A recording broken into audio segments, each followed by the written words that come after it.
Somebody has probably told you that you do not have enough time. Not in those words. It arrives in other forms. You should have started earlier. You are behind where you thought you would be. There is a thing you have been meaning to do for 6 years and you have not done it. And every so often, usually late, usually when the room is quiet like this one, the arithmetic runs by itself and you notice how much of it has gone. That anxiety has a shape, and the shape is an assumption. The assumption is that the problem is the shortness, that if there were more of it, more years, more decades, some indefinite extension, the pressure would come off and you would finally be able to do the thing properly. Almost everyone carries that assumption, and almost nobody examines it, because examining it requires evidence, and there is no evidence available. Nobody has ever had more time. There is no control group, except in one place. Adventure Time contains an unusual number of people who do not die, not 1 or 2, which is normal for fantasy. A remarkable number, spread across the whole run, at every level of the story, in nearly every kind of role. There is a vampire who is more than 1,000 years old. There is a princess who has ruled for centuries and is made of a substance that does not really break. There is a man who spent 1,000 years wearing a crown that ate him. There is an entity that lives outside of time entirely, in a room at the center of everything, granting wishes. There is a being that cannot be killed and has been trying to end all life since before the war. There is a demon lord who does not age. There is a small robot who will still be running when everyone you have met in this show is a story somebody tells. And there is Death, who is a person with a job and a place of work. That is a very strange amount of immortality to put in a children's cartoon, and once you notice it, you cannot stop noticing it. It is not incidental. It is not a fantasy convention the show inherited and did not think about. It is deliberate. It is everywhere, and it took the show 10 years to say what it was for. So here is what tonight is. Adventure Time ran an experiment. It gave a substantial number of its characters exactly what you have occasionally wished for, which is more time, in quantities that make your entire life look like an afternoon. And then it observed them carefully across 10 seasons and several spin-offs, and reported what happened. The finding is not what you expect, and it is not what the genre usually says. The genre usually says, immortality is a curse. That is the standard move. You watch everyone you love die, you become detached and weary, you long for the release you cannot have. It is a very old idea, it appears in a great deal of fiction, and it is essentially a way of consoling mortal audiences by telling them they are not missing anything. Adventure Time is not doing that. It gestures at it once, with Marceline, and then declines to make it the point. What the show actually finds is stranger and much more useful. It finds that the extra time does not do the thing. It does not deliver. The immortals of Oo are not wiser than the mortals. They are not calmer. They have not worked anything out. They are not finished. They are carrying exactly the same unresolved material as everybody else, at exactly the same intensity, and they have had centuries in which to resolve it and have not. Marceline is over 1,000 years old and is still, functionally, a teenager managing a wound she received as a child. Bonnibel has ruled for longer than any civilization in your history books and has not become serene about it. She is tired and guarded, and she still makes the same category of mistake. Simon got the impossible thing. He got 1,000 years, and then he got himself back, restored, whole, with all of it available to him, and what he finds on the other side is that he does not know what he is for. The Lich has had unlimited time and has done nothing with it but want one thing, and the mortals, meanwhile, are having a much better time. That is the finding, stated flatly, and we are going to spend the next few hours testing it against everything the show gives us. We will start with a census, because the number is genuinely strange and worth counting. Then we will look at why death stopped working properly in this world, and at the fact that death is an employee. Then we will go character by character through the ones who do not end. Marceline first, because she is the one the show spends the most time on, and the one closest to the traditional version. Then Simon, who is the strangest case, because his 1,000 years were not spent by him. Then Bonibel, whose immortality is not an existential condition at all, but a job. Then the cosmic ones, Prismo and the Lich and Golb, who are not people in the way the others are, and who tell you something about the far end of the scale. After that we turn it around and look at the mortals, who are having a better time, and ask why the show arranged that.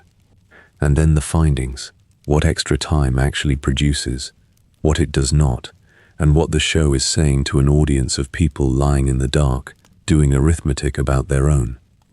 There is no rush in any of this. Let it go slowly. Nothing in the next 2.5 hours needs deciding tonight. Start with the count, because the count is the first surprise. Sit down and list the characters in Adventure Time who do not die of old age, and the list gets uncomfortable very quickly. Marceline is more than 1,000 years old and is not aging.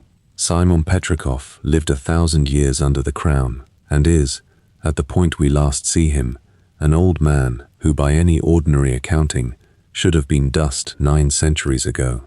Princess Bonibel Bubblegum has ruled the Candy Kingdom for a length of time the show is deliberately vague about, but which is unmistakably measured in centuries. Hunson Abadir, Lord of the Nightosphere, does not appear to be subject to time at all. The Lich has existed since before the war and cannot be permanently destroyed, only contained or transformed. Golb is a cosmic entity that predates most of what exists. Prismo sits at the center of the multiverse and is not embodied at all, which raises different questions. Death runs an entire realm. The cosmic owl appears in dreams across generations. Peppermint Butler has an unexplained relationship with the dead and a history nobody accounts for. Magic Man is old in a way that is never quantified. Bimo, being a machine, keeps functioning for 1,000 years after the story ends. Lady Rainicorn's species lives far longer than dogs or humans. The vampires of Oo, before Marceline dealt with them, had been around for centuries. And that is before you get to the ones with strange relationships to time rather than to death. The Ice King's crown was made in a prehistoric era by a creature who has also lasted. There is a comet on a 1,000-year cycle with something on it.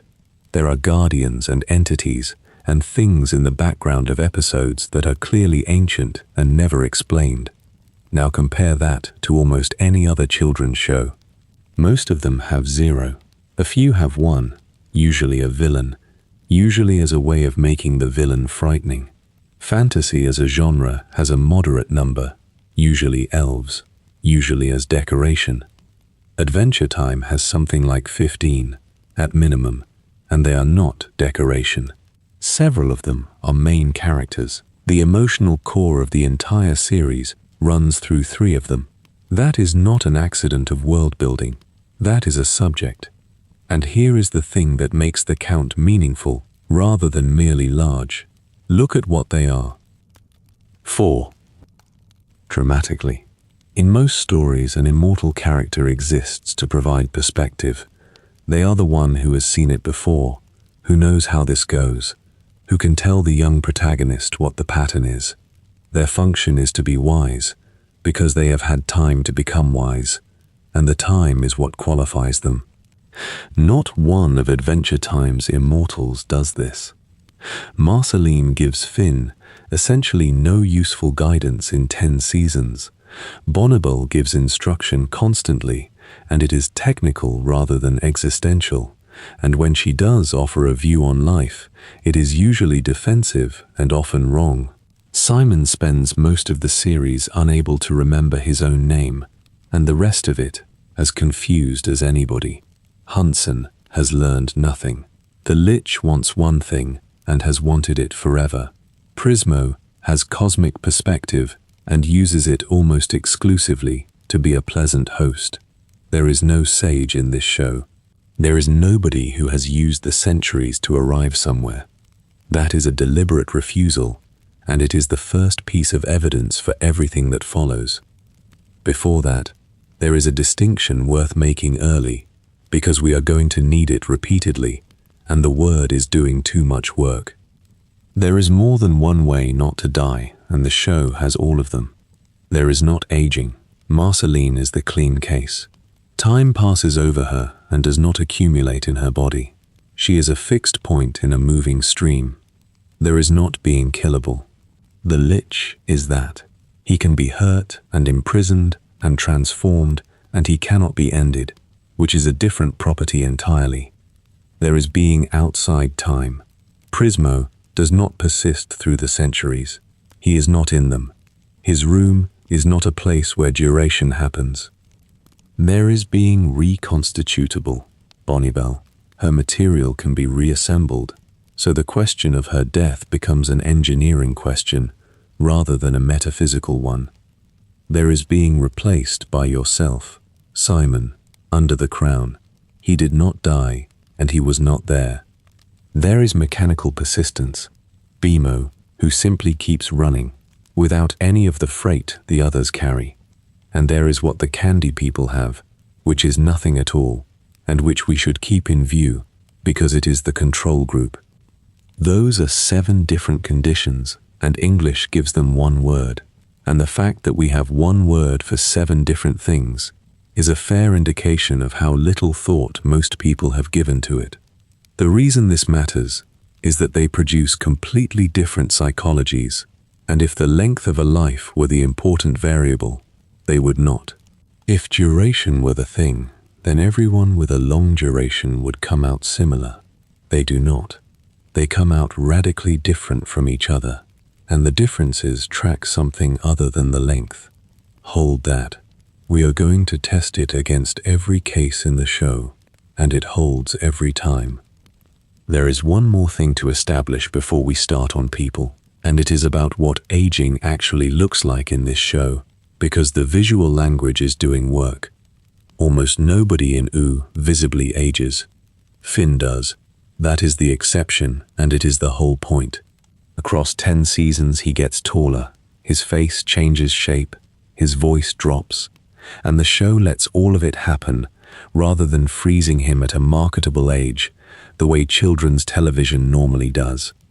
Jake does not visibly age, and does age, in the sense that he is on a dog's clock, and the arithmetic is running whether or not it shows.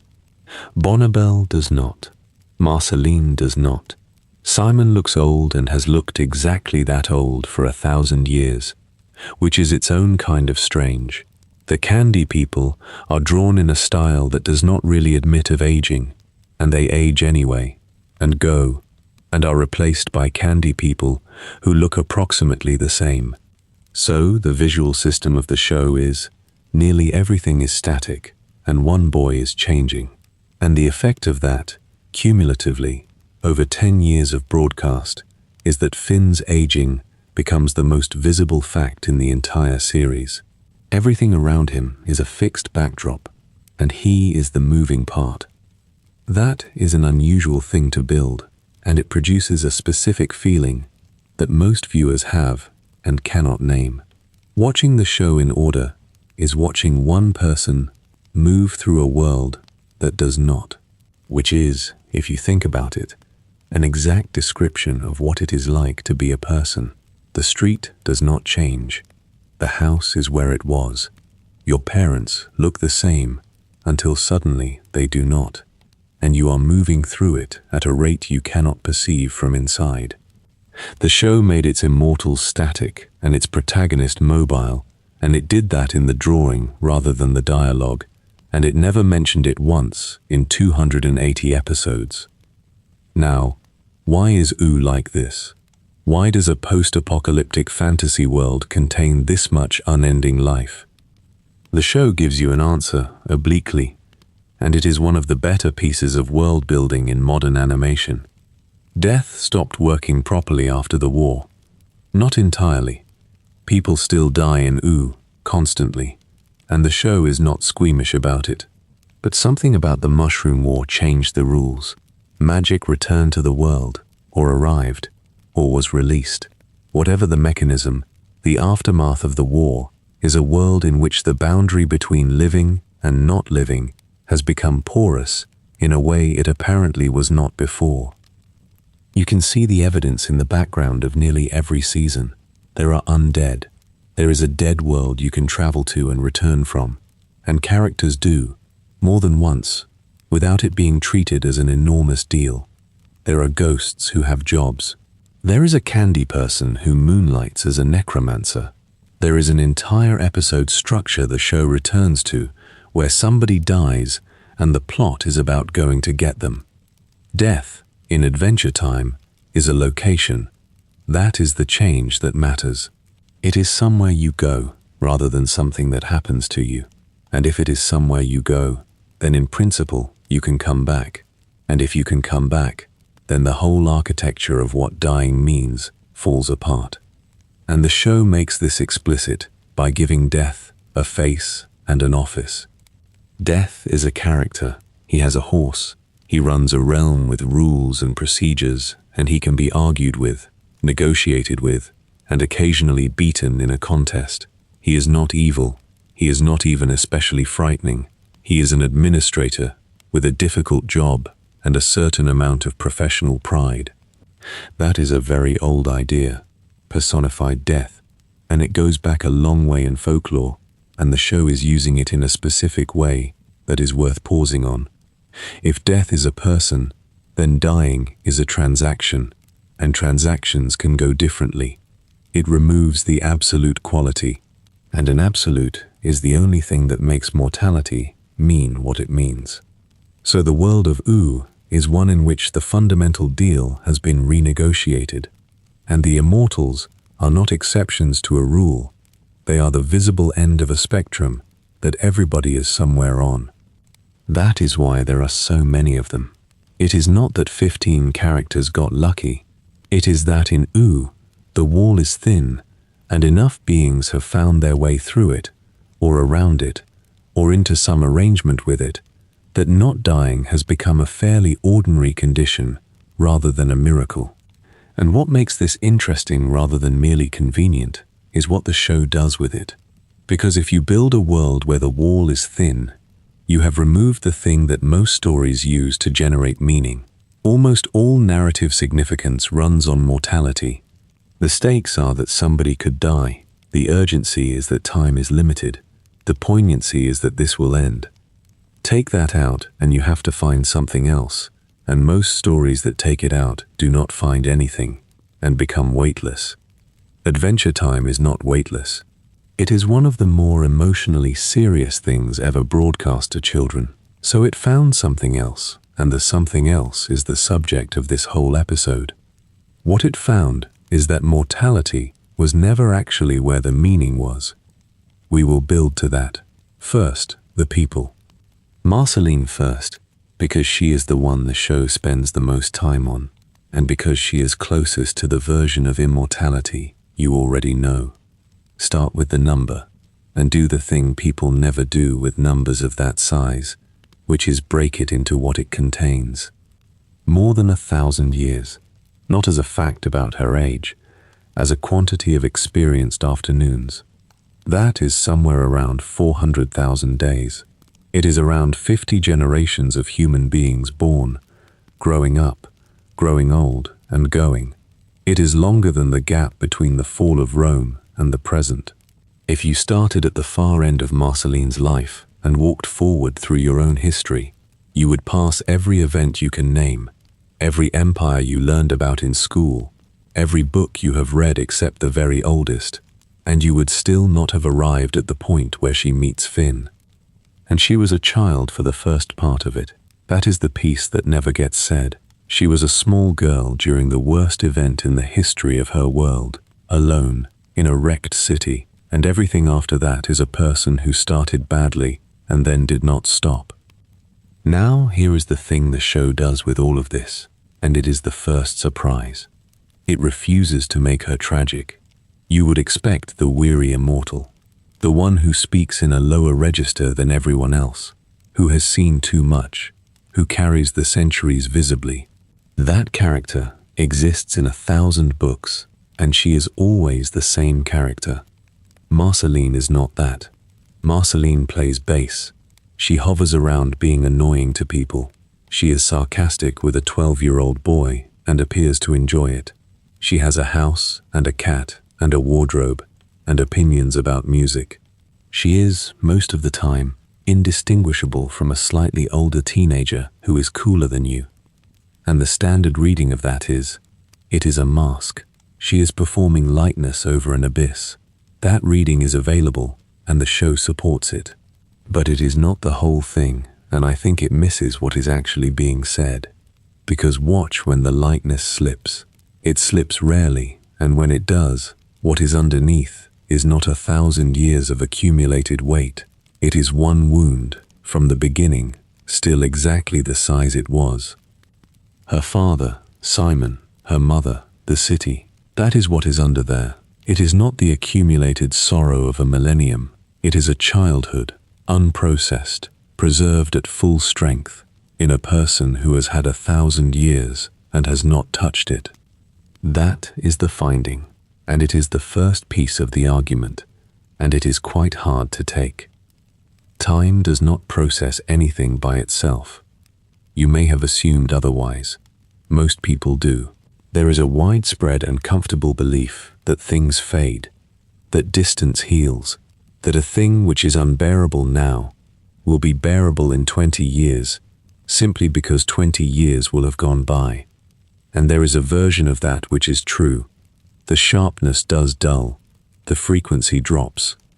But the material does not process itself. It sits there, and if you do not go into it, it will be exactly the same shape in 50 years as it is tonight, and Marceline is the show's demonstration of that, run at a scale where the point becomes unmissable.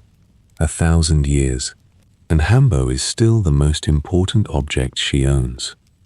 We should talk about Hambo, because it is small and it carries a great deal. It is a stuffed animal, a toy from her childhood, given to her by Simon before. It has no powers. It does nothing for any plot. It is not magical. It is a piece of fabric that has survived, improbably, for 1,000 years, because somebody kept it in a box. And it is the one thing she cannot be casual about. Everything else is handled with the light touch. Hambo gets a different voice. Here is why, and it is not sentiment. A memory that nobody can confirm is unstable. This is a real feature of how remembering works, and it becomes acute at Marceline's timescale. When you and I remember something from 10 years ago, we can check. There are other people who were there. There are photographs. There is a whole apparatus of external verification, and we use it constantly without noticing. Marceline has none. Every single person who was present for her childhood is gone, except one, and he does not remember it. There is nobody alive who can say, yes, that happened, I was there. Which means that after a certain number of centuries, she cannot be entirely sure whether she is remembering her mother or constructing her. That is a genuine horror, and the show gestures at it without ever spelling it out. And Hambo is the evidence. It is a physical object, in the present, that could only exist if the past occurred. It does not prove the details, it proves the fact. That is what keepsakes are, for everyone, at every scale. Not sentiment, evidence. The box in your parents' loft is a filing cabinet for a claim you are making about your own existence. And the claim is, this happened, I was there. Somebody gave me a gift once when I was small. You have one. Almost everybody does. And now you know what it is for. There is a second thing Marceline does that is worth its own stretch, and it is the strategy rather than the wound. She picked an age and stopped. Not physically, though that is also true. Behaviorally, she has selected a version of herself somewhere in the vicinity of late adolescence and she has been running it for centuries. The music, the attitude, the friendships with people much younger than her, the refusal to occupy any kind of position or responsibility. That is not immaturity.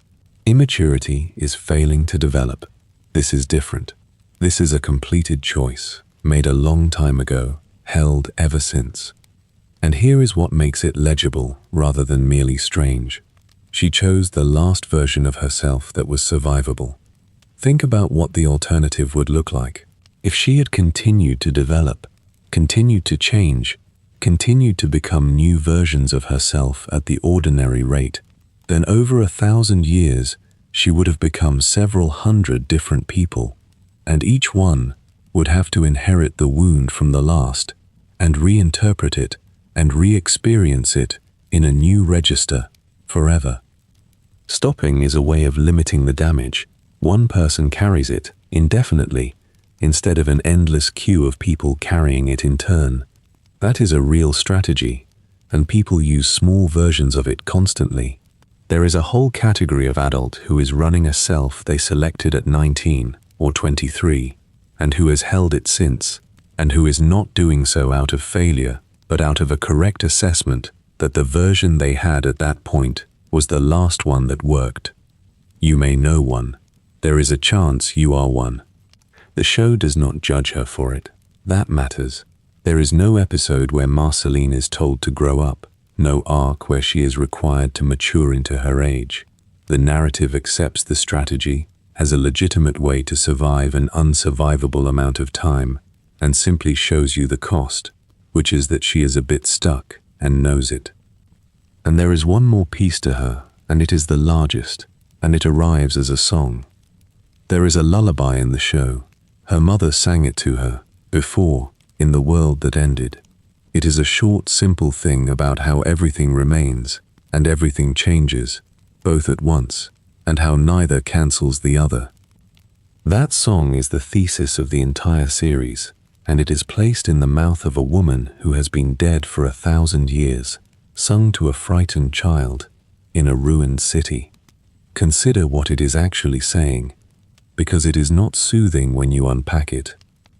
It says that a thing can be entirely itself and entirely different, that nothing is taken away and nothing is the same, that the identity of a thing does not survive the passage of time, and also that it does, both, not as a paradox to be solved, but as a description to be lived with. That is exactly the problem of immortality, compressed into about 8 lines and given to a child as comfort. And it is exactly the problem of being alive at all, which is why it works on you at 30 when it did not at 9. Because you return to things, your street, your school, a house you lived in, and it is the same and it is not, and the disorientation is not that it changed, and it is not that it stayed. It is that both are true, and you have no way to hold them at once. Marceline has been holding both for 1,000 years. That is what her whole life is, and the instruction manual for it is a song her mother sang before any of it started, which is the kindest and most useless thing a parent has ever given a child. Now Simon, and this is the strangest case in the show, and the one that breaks the category. Because Simon is not immortal in the ordinary sense. He did not stop aging and continue living. Something much odder happened. He put on a crown. The crown gave him power and took him in payment. Not his life, his self, piece by piece, every time he used it, until there was not enough Simon left to answer to the name, and what remained was the Ice King, who did not know he had ever been anybody. And then 1,000 years passed. Here is the question that makes this case interesting, and the show never asks it directly, which is why nobody notices it is being asked. Did Simon live those 1,000 years? Because somebody did. A body walked around. Things happened to it. It had experiences, kidnapped princesses, made friends with penguins, wrote songs it could not read. There was a continuous stream of consciousness attached to that body for 10 centuries, and it did not stop. But Simon was not present for any of it. He did not experience it. When he is restored, at the end, he does not have those centuries as memories he lived through in the way you have last Tuesday. He has them the way you have a story somebody told you about yourself. So what he actually gets, at the end, is not a long life. It is a short life with a 1,000-year gap in the middle. That is a form of not dying that I do not think exists anywhere else in fiction, and it is worth sitting with, because it isolates something. It isolates the difference between duration and experience. The usual assumption about more time is that more time equals more life.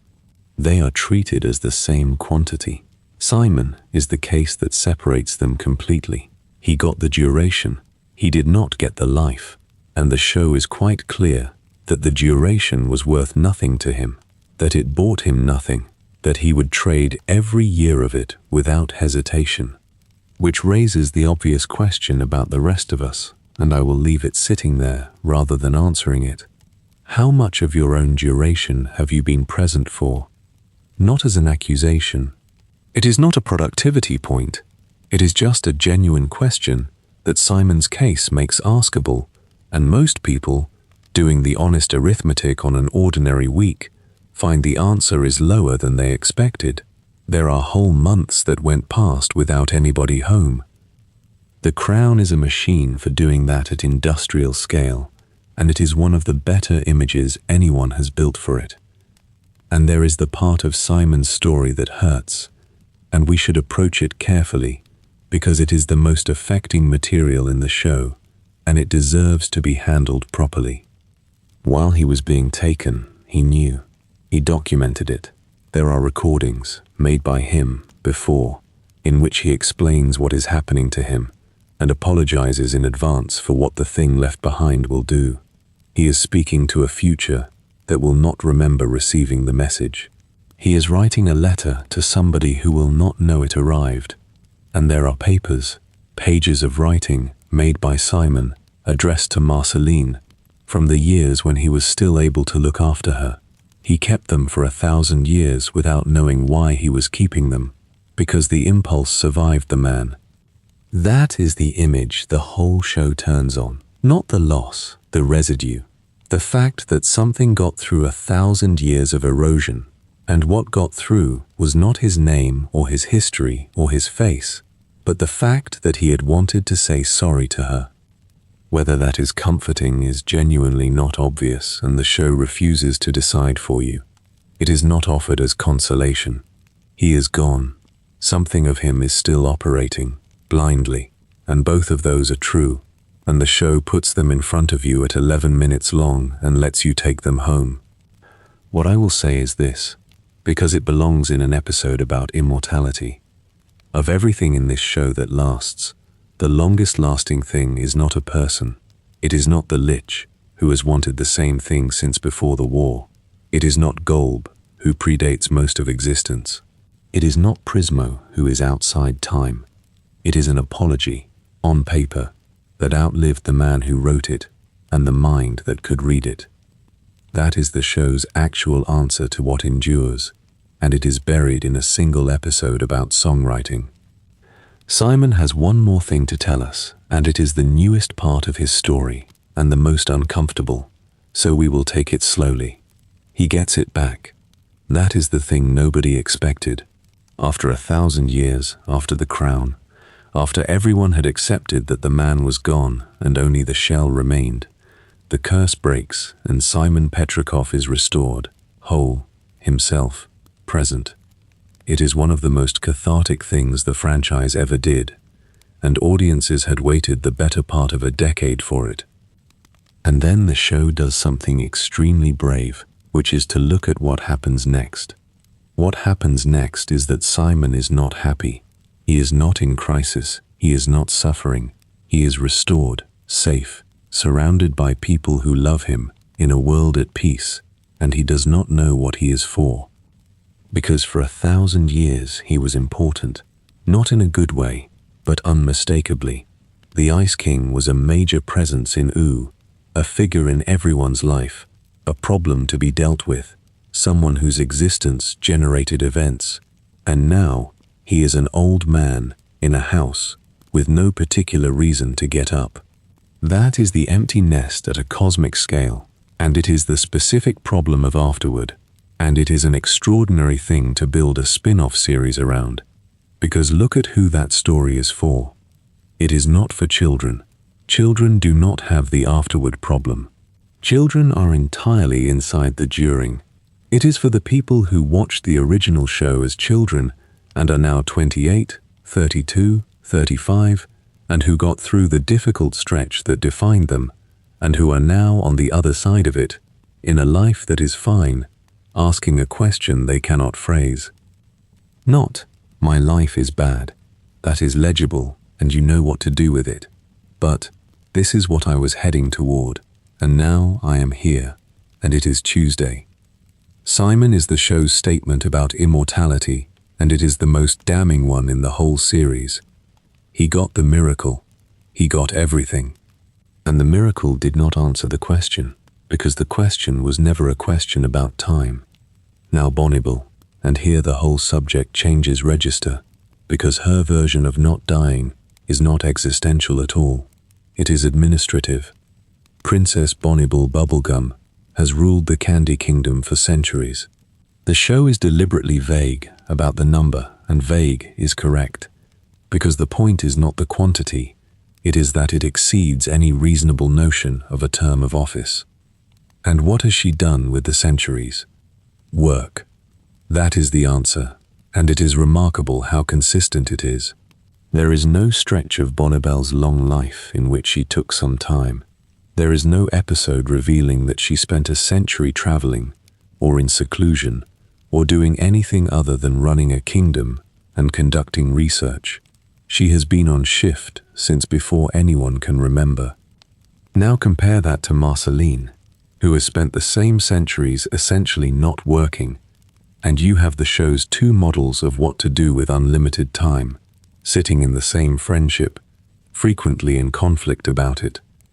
And here is the observation that reframes both of them. Neither strategy has produced peace. Marceline did not do the work and is not at rest. Bonnibel did nothing but the work and is not at rest. If the extra time were the variable, one of these would have come out better than the other, and they have not. They have arrived at the same place by opposite roads, which suggests, fairly strongly, that the variable is not the time. There is a specific thing about Bonnibel's immortality that is worth its own stretch, because it is quietly one of the sadder ideas in the show. She outlives her own citizens, constantly, continuously, by design. The Candy people are not long-lived. She made them. She knows their approximate lifespan because she specified it, and she has now watched, at a conservative estimate, dozens of generations of them come into existence, live small pleasant lives, and end. That is a very particular kind of grief, and it does not appear anywhere else that I know of. It is not losing a person, it is losing a population, on repeat, forever, at a rate that makes individual attachment structurally unwise. And you can watch her having adapted to it, badly, in a way that is entirely legible. She attaches to the kingdom rather than to the citizens. The Candy Kingdom as an entity persists, and her care is directed at it, and the individual Candy people are components of the thing she loves, rather than objects of love themselves. She knows their names, she does not let them in. That is not coldness. That is somebody who worked out, several centuries ago, that a heart cannot be opened at that frequency and stay functional. And it is why she is difficult. All the things that make Bonnibel hard to like at 9, the curtness, the impatience, the surveillance, the treating people as problems to be managed, trace back to a single adaptation made by a young person who was going to outlive everybody and had to decide how to survive it. There are people in your life who are like this at a much smaller scale. The nurse who is brisk, the teacher who does not learn your name until March. It is not indifference. It is a professional necessity that has become a personality. and the person underneath is usually somewhere and usually reachable, and it usually takes years. There is one more thing about Bonnibel, and it is technical, and it changes what kind of immortal she is. She is made of gum. That sounds like a joke, and it has a consequence. Her body is not a body in the ordinary sense. It can be damaged and reformed. There is an episode in which she is significantly disassembled and comes back. Her substance is recoverable, which means she is not deathless in the way Marceline is deathless. Marceline does not die because something happened to her that removed the mechanism. Bonnibel does not die because she can be put back together. That is a different relationship to ending entirely, and it produces a different psychology. Marceline's immortality is a condition she is subject to. Bonnibel's is closer to a property of the material she happens to be made of, which she understands scientifically, and which she could in principle alter. And the show does something with that which is easy to miss. Bonnibel is the only immortal in the series who is not frightened of ending. She is frightened of the kingdom ending. She is frightened of failing. She does not appear to have any fear of her own cessation whatsoever, and that is because she does not experience herself as a person who is being preserved. She experiences herself as a system that is being maintained. That is a genuinely alien position, and the show gives it to you without comment. There is a specific loneliness that belongs to the long-lived, and the show is precise about it in a way that is worth slowing down for. It is not the loneliness of having nobody. Marceline has people. She has friends, she has a house, she is invited to things. It is the loneliness of being unverifiable. Everybody around her operates with a shared context. They know roughly the same history. They remember the same recent events. They can refer to things and be understood. That shared context is the medium in which ordinary company happens, and it is completely invisible until you do not have it. Marceline's context is not shared with anybody. 99% of what has happened to her is not available to any living person. She could describe it, and it would be received as information rather than recognition, which is a completely different transaction. And you know this feeling in small doses. It is what it is like to move countries. It is what it is like to be the only person in a room who was at a particular school, or in a particular family, or present for a particular year. You can tell people about it, and they can be interested, and none of them can say, "Yes, I know." Marceline has that permanently, in every room, forever, with one exception. The exception is Simon, and he does not remember. That is the actual cruelty of her situation, and it is not the immortality. It is that the one person who shares her context is the one person who cannot access it. Everybody else lacks the information. He has the information and cannot reach it. And when he is restored, at the very end, that is what she gets back. Not a father figure, exactly, a witness, somebody who can confirm, which is why the reunion works as well as it does, and it is not primarily about love, it is about verification, and the show never says that, and stages the entire scene as though it knows. We should stay with Marceline for one more stretch, because there is an episode sequence in the show that is the single most direct thing anybody has made about this subject, and it is easy to file under adventure and forget. At one point, Marceline gets rid of it. She goes through a process to remove her vampirism. Deliberately, she chooses to become mortal, to age, to have an ordinary human span, with an end at the far side of it. And she is thrilled. That is the part people misremember.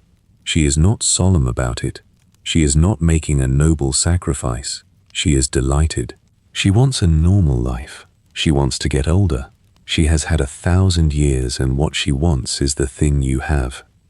Sit with that for a moment, because it is the show answering the question directly, and nobody notices because it is wrapped in a plot about vampires.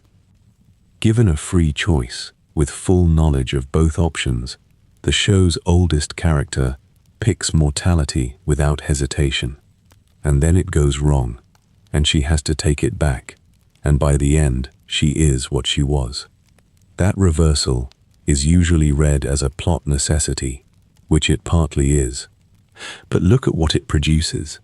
Marceline now has something almost nobody has, which is an immortality she has explicitly chosen to end and then been forced to resume. It is no longer a condition she is subject to. It is a sentence she tried to appeal. And afterwards, she does not appear to be crushed by that. She goes back to her life, her music, her friends.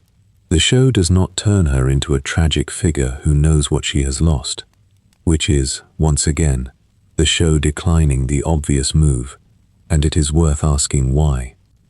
I think the answer is that the show is not interested in immortality as a curse, because curses are simple. A curse is a thing that is done to you, and that explains your unhappiness, and having an explanation for your unhappiness is enormously comfortable. Marceline does not get that comfort. She cannot say, "I am like this because I am immortal." She tried mortality, she wanted it, she lost it, and she is still exactly the same person with exactly the same wound. The condition is not the cause, and neither is yours. Whatever you have been telling yourself explains it. There is a decent chance it is a condition and not a cause, and the way you find out is by having it removed and discovering nothing changed. Most people never get to run that test. Marceline ran it. The result was negative. There is a whole population we have skipped, and they deserve a section, which is the ones who came back. Death, in U, is a place. We said that at the start, and now we can look at what it does to the world. There is a dead world. It has geography, it has residents, it has an administration, and Death himself runs it, and he can be met and spoken with, and occasionally out-argued.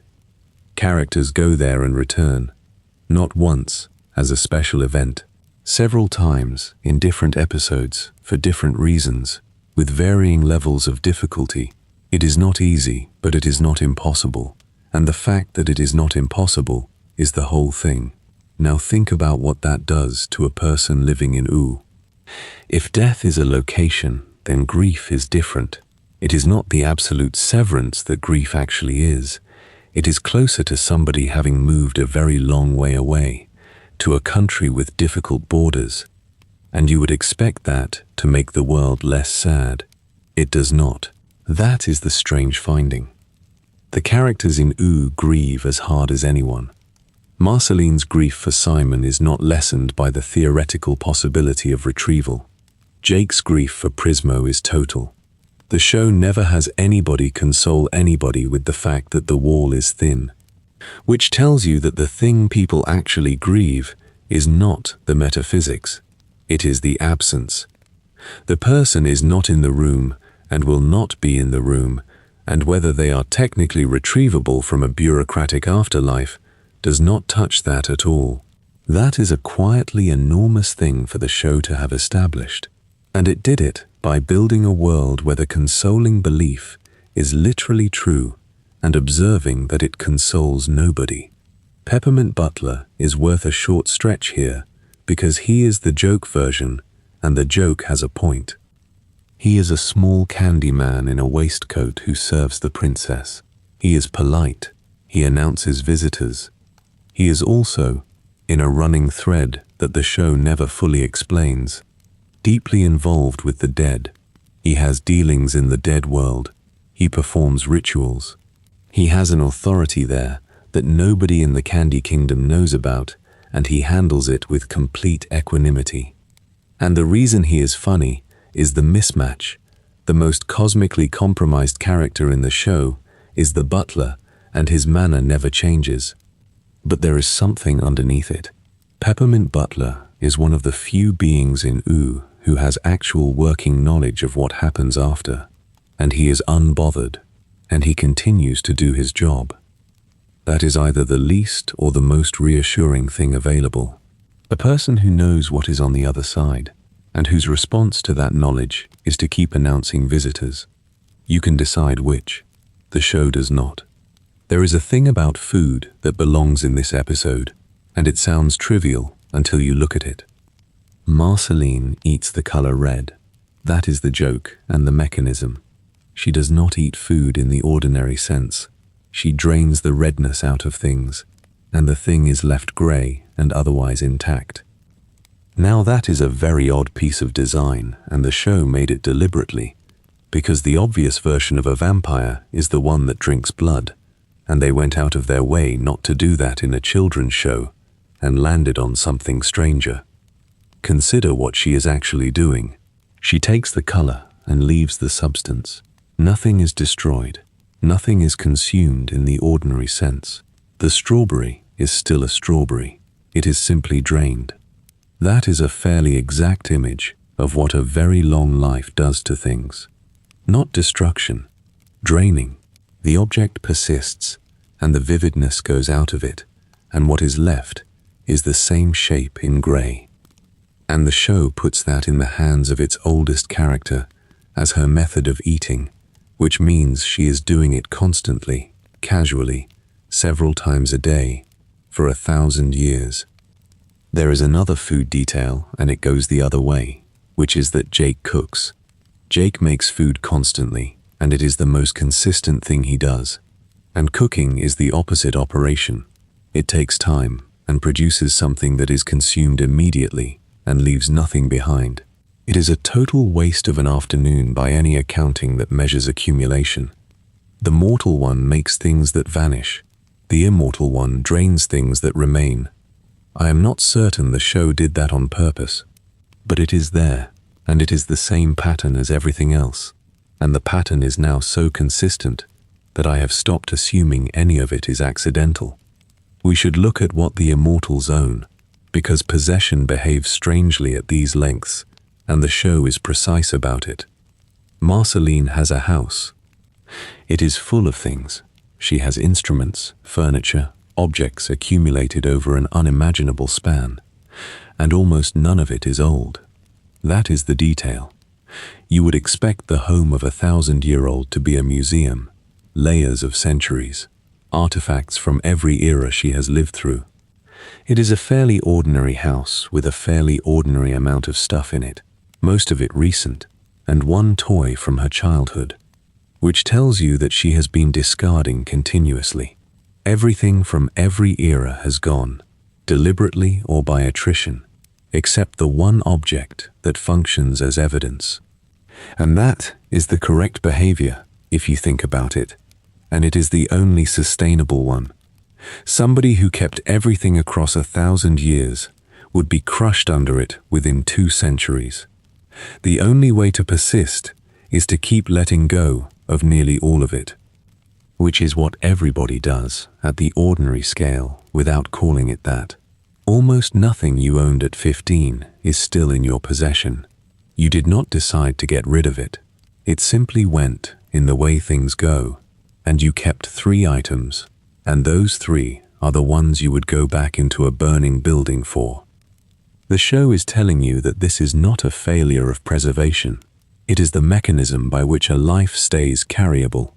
Bonnibel is the opposite case, and it is instructive. She keeps everything, but she keeps it as data, records, samples, documentation, a whole apparatus of retention. And she is the more burdened of the two. There is a small thing about the Ice King and the penguins that belongs here, and it is one of those details that changes when you have the rest of the argument. The Ice King has penguins, dozens of them. They are, for most of the show, a joke, and there is one in particular who is a running gag. He did not have them at the start. At some point during 1,000 years of madness, a man who could not remember his own name assembled a household. That is not nothing. That is a person, with almost no self left, still doing the thing that people do, which is to gather company around them. He had no memory, no history, no idea who he was, and he still built a house full of somebody to talk to. The impulse survives the person.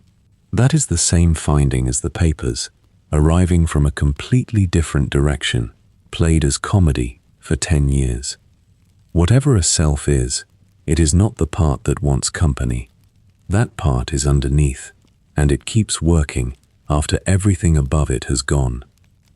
There is a contradiction sitting inside Bonnibel's story that took me years to notice, and it is one of the sharpest things in the show. She keeps trying to make an heir. That is bizarre when you think about it for 1 second. Why does a person who does not die need a successor? And yet she does it repeatedly. There is a creature made to be her replacement, engineered with her own mind as the template, and it goes wrong in a way that is genuinely frightening. There is another attempt that produces something that cannot regulate itself and suffers constantly for it. There is a third, made from a mixture of her material and fins, that ends up as a permanent guardian rather than a person. 3 attempts. All of them are, in some sense, failures, and she keeps going. Now, the surface explanation is contingency planning.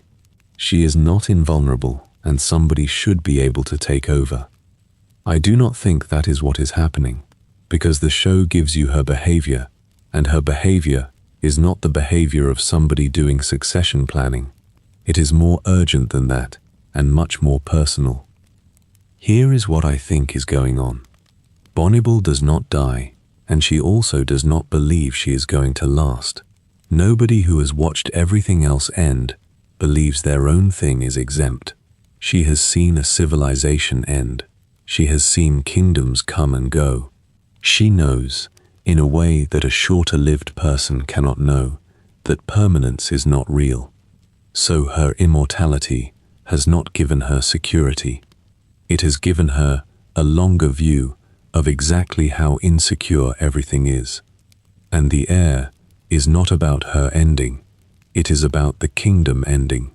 She is trying to build something that will outlast the thing she cannot trust to outlast her, and the fact that she is the least likely person in U to die does not reduce the anxiety by a single degree, which is worth putting next to the central argument, because it is another form of the same finding. The extra time did not remove the fear, it refined it. She is not afraid of dying, she is afraid of the work being undone, and she has more evidence for that fear than anybody else alive. And there is a cost to it that the show is quite direct about. The attempts to make a successor produce beings who then have to live. Goliad exists, Lemongrab exists. They did not ask to be made, and they were made for a purpose they could not fulfill. And the failure of the project does not unmake them. Trying to secure the future produced actual people who then had bad lives. That is not a small thing, and the show does not let her off it. There is a related case, and it is the most surprising one in the whole show, which is that U has gods and they can die. There is a 4-headed deity in the mythology of this world, a protective figure, ancient, powerful, of the kind that in most stories would be simply a constant of the setting. And the show kills them, not all at once, and not with ceremony. They are diminished, reduced, damaged over time, and eventually they end.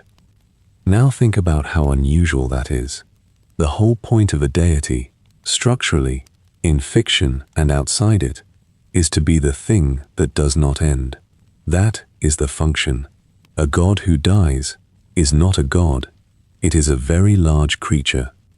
And Adventure Time puts one in the background of its cosmology, establishes it as ancient and protective, and then lets it go, which is the show extending its argument all the way up.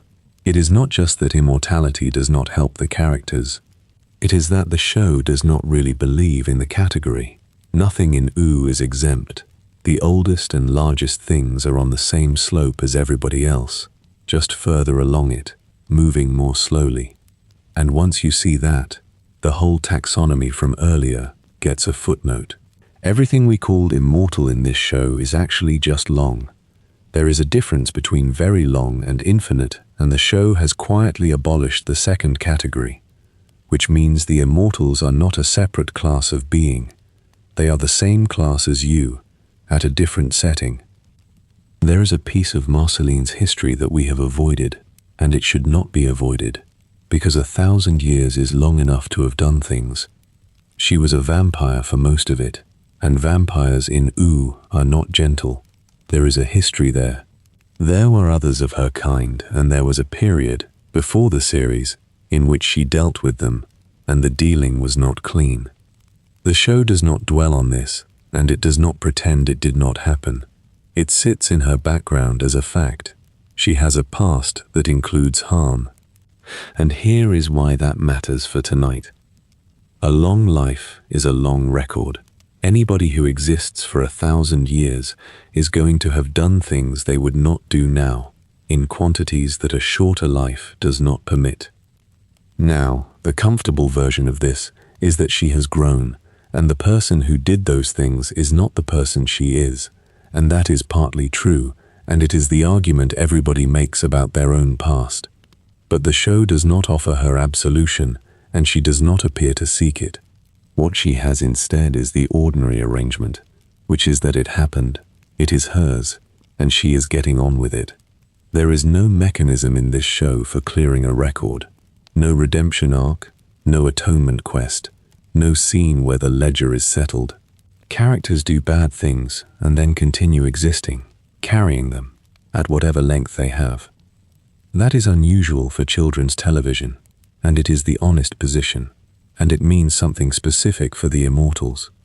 If you cannot clear the record and you cannot die, then you are going to be carrying every single thing you ever did, forever, with no exit. Which is the strongest argument against immortality anywhere in this show, and it is never stated, and it sits in Marceline's background for 10 seasons while she plays bass. We should go out to the far end of the scale now, because the cosmic ones behave differently, and they tell you something the character ones cannot. Prismo first, because he is the strangest and the most likable. Prismo lives at the center of the multiverse, in a room outside of time. He grants wishes within rules. He is two-dimensional, pink and casual, and the fact that matters about him, which the show delivers as an offhand piece of information, is that he is not a being at all. He is a shadow cast by an old man who is dreaming. Somewhere, in some other reality, there is a sleeping man, and Prismo is what that man's dream projects, which means Prismo's existence is entirely contingent on somebody else remaining asleep. Now, that is either a joke or one of the most frightening premises anybody has put in a children's show, and I have come to think it is both at once, which is this show's usual arrangement. Because Prismo knows. He knows what he is. He knows that if the old man wakes, he ends. He is fully informed about the precise, arbitrary, entirely external condition on which his continued existence depends, and it is a condition he cannot influence in any way, and he is completely relaxed about it. He hangs out, he has snacks, he is pleased when Jake visits. He runs his realm at the center of everything with the demeanor of a man running a reasonably successful shop. Consider what he is demonstrating. He is the only character in the show who has full and accurate knowledge of the terms of his own ending, and he is by a considerable margin the most content person in it. That is not a coincidence, and it is not incidental. That is the show making an argument, quietly, in a comedy episode, and the argument is that the anxiety is not caused by the fact of ending. Everyone in Oo is going to end, one way or another, on some time scale. Prismo has the clearest possible view of his, and it does not bother him. Which means the anxiety comes from somewhere else, and the extra years do not touch it, and neither would the exact knowledge of your own last day. And then the old man wakes up. The show does that. It actually pulls the trigger. There is a stretch in which Prismo ceases because the sleeping man is woken, and the manner of it is essentially an accident caused by other people's business. And Jake grieves, properly, visibly, in a way that is not played for comedy. I want to note something about how the show handles this, because it is instructive. It does not treat Prismo's ending as less significant because he was only a dream. It does not offer the consolation that he was not really real.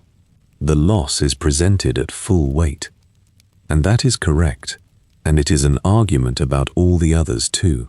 If a projection cast by a sleeping man can be loved and can be lost, then the metaphysical status of the thing was never what made it matter.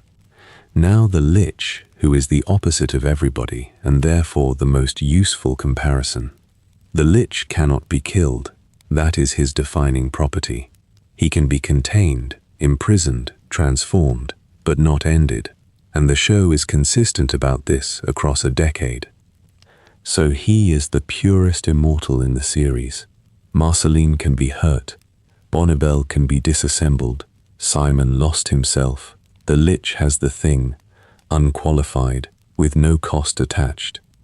And what has he done with it? Nothing. He has wanted one thing, continuously, since before the war, and he has been unable to get it, and he has kept wanting it. There is no development, there is no arc, there is not a single moment in which the lich reconsiders, or learns anything, or is changed by an experience. He is the same at the end as at the beginning, and the beginning was 1,000 years before the show started. That is the most damning piece of evidence in the entire episode. Because here is the thought experiment that everybody runs when they imagine having unlimited time. They imagine using it, learning things, becoming something. The fantasy of immortality is essentially the fantasy of finally having enough runway, and the show's most complete immortal has had infinite runway and has not moved an inch, which suggests, unpleasantly, that the runway was not the constraint, that whatever it is that produces change in a person is not a function of duration at all, and that a being with unlimited time and no capacity for change will simply persist, unchanged, forever, which is not a life, it is a condition. And there is a very small detail that makes this land harder, and it is one of the best things the show ever did. The lich is eventually transformed, not defeated, changed, by an accident involving cosmic forces, into a large infant who has no memory of what he was. And that child is raised by an elephant and a pig in an ordinary home with bedtime stories and breakfast, and he grows up good. The being that could not be killed and could not be changed by 1,000 years was changed in about a week by being looked after. Nobody in the show remarks on this. It is simply what happens, across a few episodes, in the background of other plots, and it is the single strongest statement Adventure Time makes about what actually alters a person, and it is the exact opposite of time. Golb belongs here too, briefly, because Golb is the far end. Golb is a cosmic entity that predates most of what exists, and whose nature is that things come apart around it. Not evil, not malicious, not possessed of intent in any way you could negotiate with. It is a force whose property is dissolution.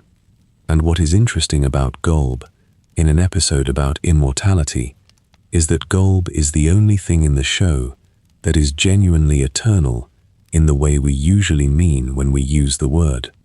No beginning worth speaking of, no end available, no change. And the show presents that as the worst possible condition. Not a triumph, not power. The final adversary of the entire series is a thing that has achieved what everyone supposedly wants, which is to persist forever without alteration. And the show's position on it is that this is indistinguishable from annihilation. To be permanent and unchanging is to be nothing. That is the argument, and it is put in front of children in a cartoon at the end of 10 years. Hunson Abadir deserves a shorter stretch, and it makes a related point. Marceline's father does not age and does not appear to be subject to ending. He rules a hellish dimension. He has been doing this for a very long time, and he is, in every scene he appears in, essentially a difficult middle-aged man who does not understand his daughter. That is the joke, and it is also the point. Centuries of existence, a realm of his own, the powers of an infernal overlord, and the substance of his life is a strained relationship with an adult child who does not want the thing he wants for her. He has not resolved it. He has not grown out of it. He makes some effort late on, clumsily, and it improves slightly, in the way these things improve. An immortal who has spent an unimaginable span of time failing to have one conversation properly. That is funnier than it is tragic, and it is also, if you have a difficult parent, the least reassuring thing in this whole episode. The time was never going to fix it. There is no amount of years in which that conversation happens by itself. There is a question this show asks that almost nothing else asks, and it is the sharpest version of the immortality problem, and it arrives as a plot about a grass sword. If there were a copy of you, would it be you? Late in the series, Finn acquires a duplicate, not a clone in the ordinary sense. Something grew out of a magical injury, took his shape, and had his memories up to the point of separation, and then walked around being a person. His name is Fern, and Fern is not Finn, and also is not Finn, and the show handles it with more seriousness than the premise deserves. Because here is what Fern is. Fern is a version of Finn that has been given a separate continuous existence. Everything Finn was up to that moment, Fern also was.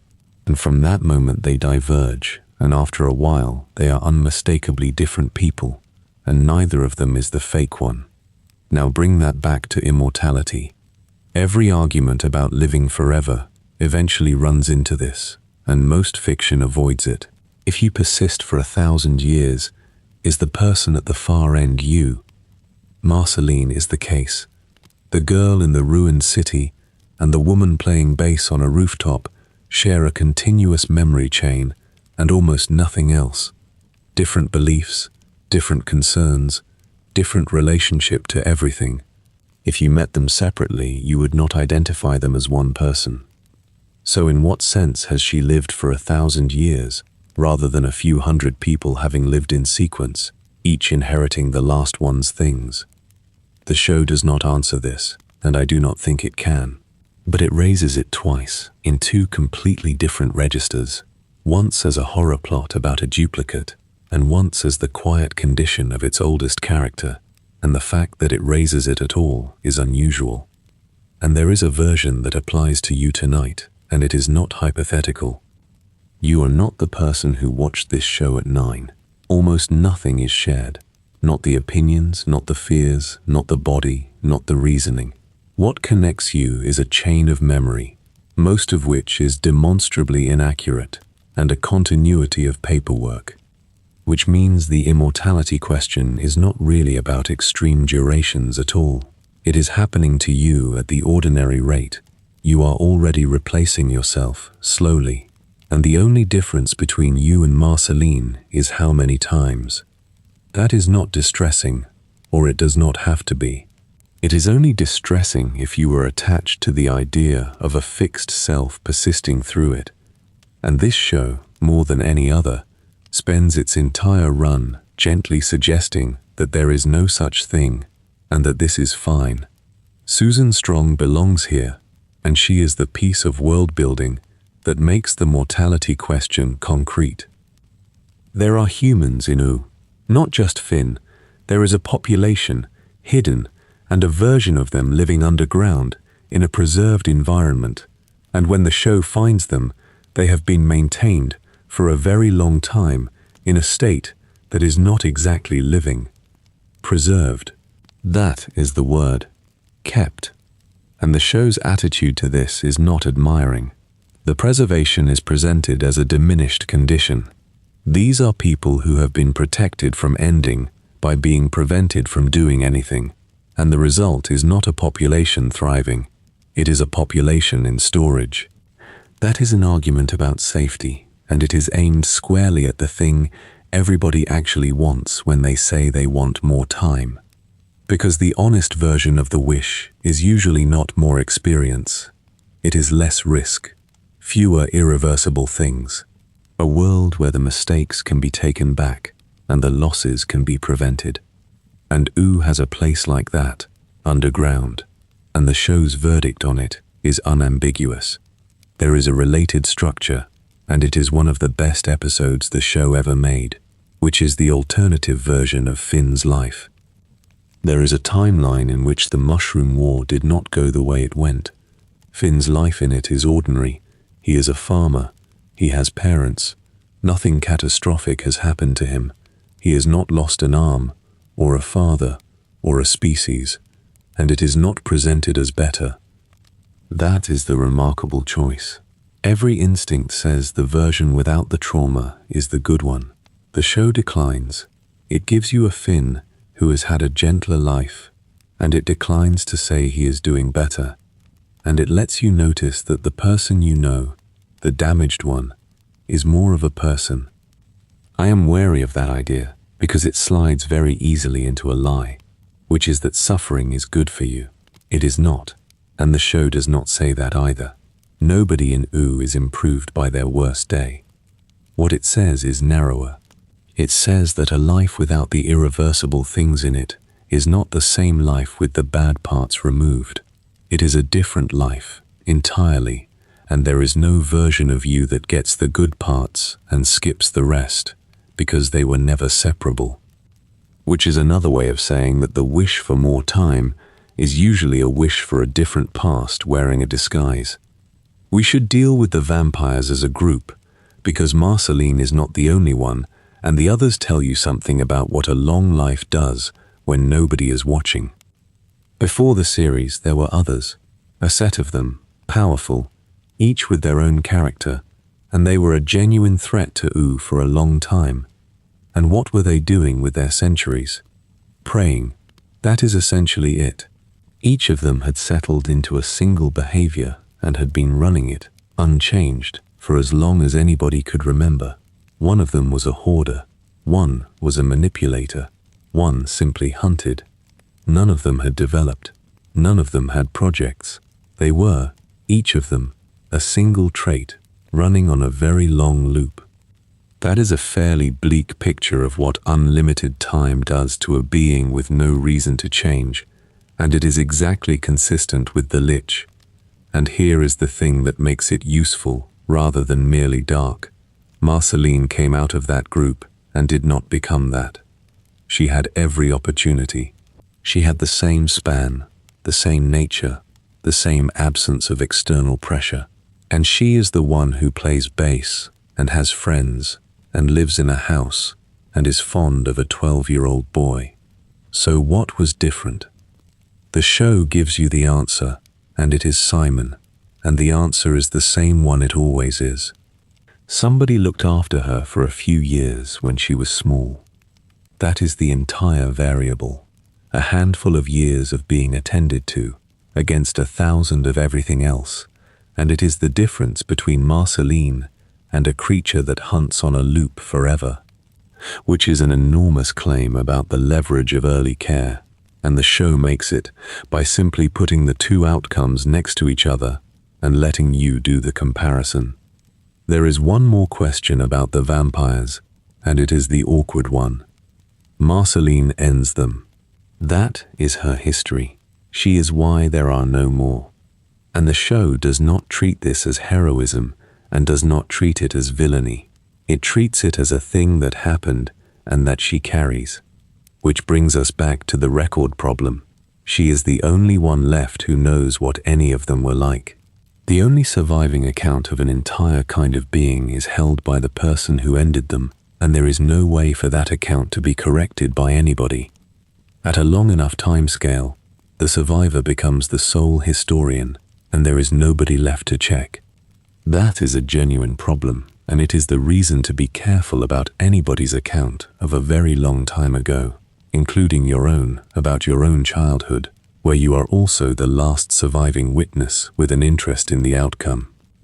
There is a category we have not touched, and it is the one that produces most of the actual pain in the show, which is love between people on different clocks.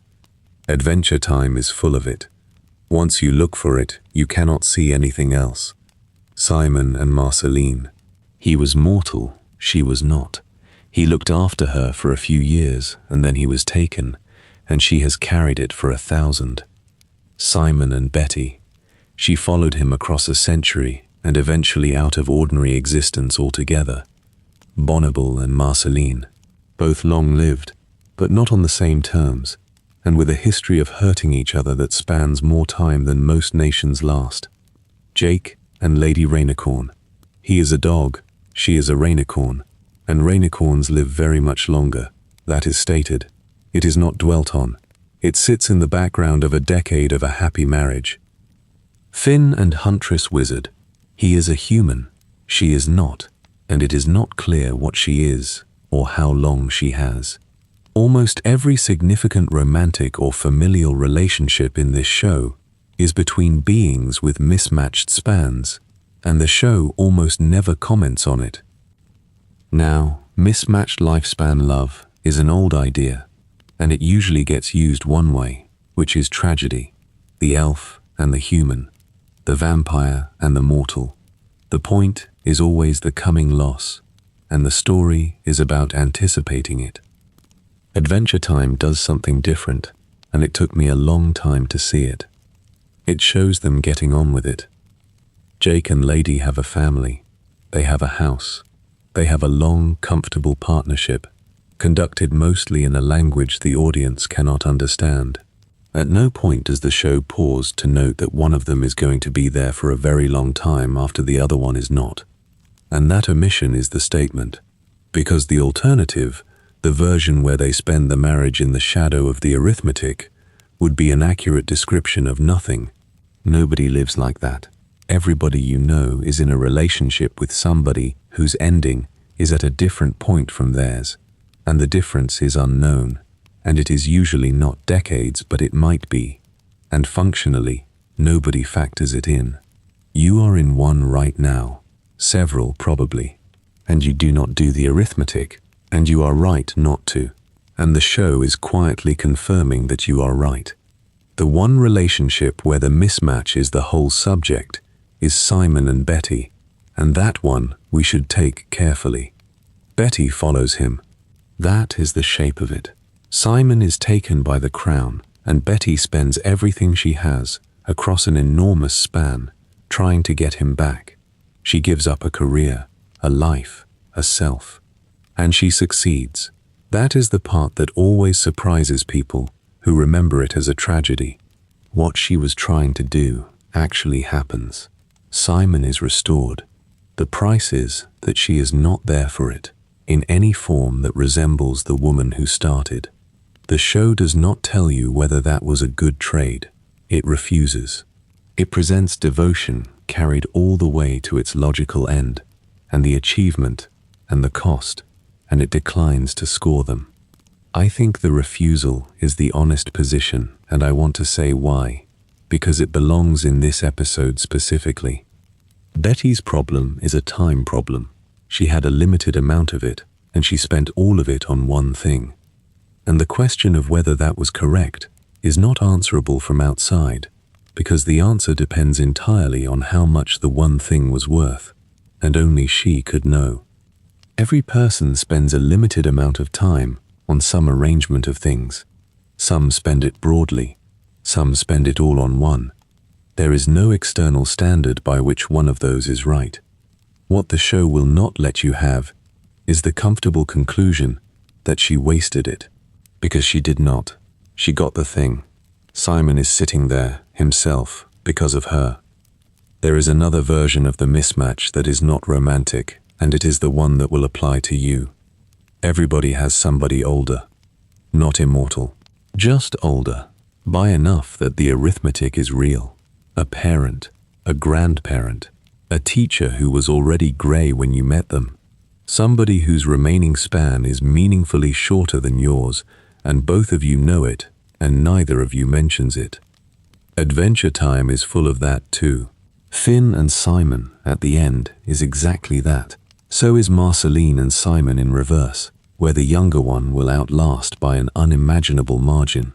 And what the show shows you, over and over, is that the correct behavior in that situation is not to treat every meeting as significant. It is to have lunch, to do the ordinary thing, to be in the room. The characters who do that come out of it better than the ones who try to make it count. That is not a trick, and it is not resignation. It is a genuine finding, and it comes up so often in this show that it cannot be accidental. Trying to make time count is a way of not being in it. The cosmic owl belongs in this episode, and he is the case that deals with the other direction, which is not living forever but knowing what is coming. The cosmic owl appears in dreams. When he is in your dream, the dream is prophetic. What you have seen will happen. That sounds like a gift. It is presented, consistently, as a burden, because the dreams do not come with the ability to change anything.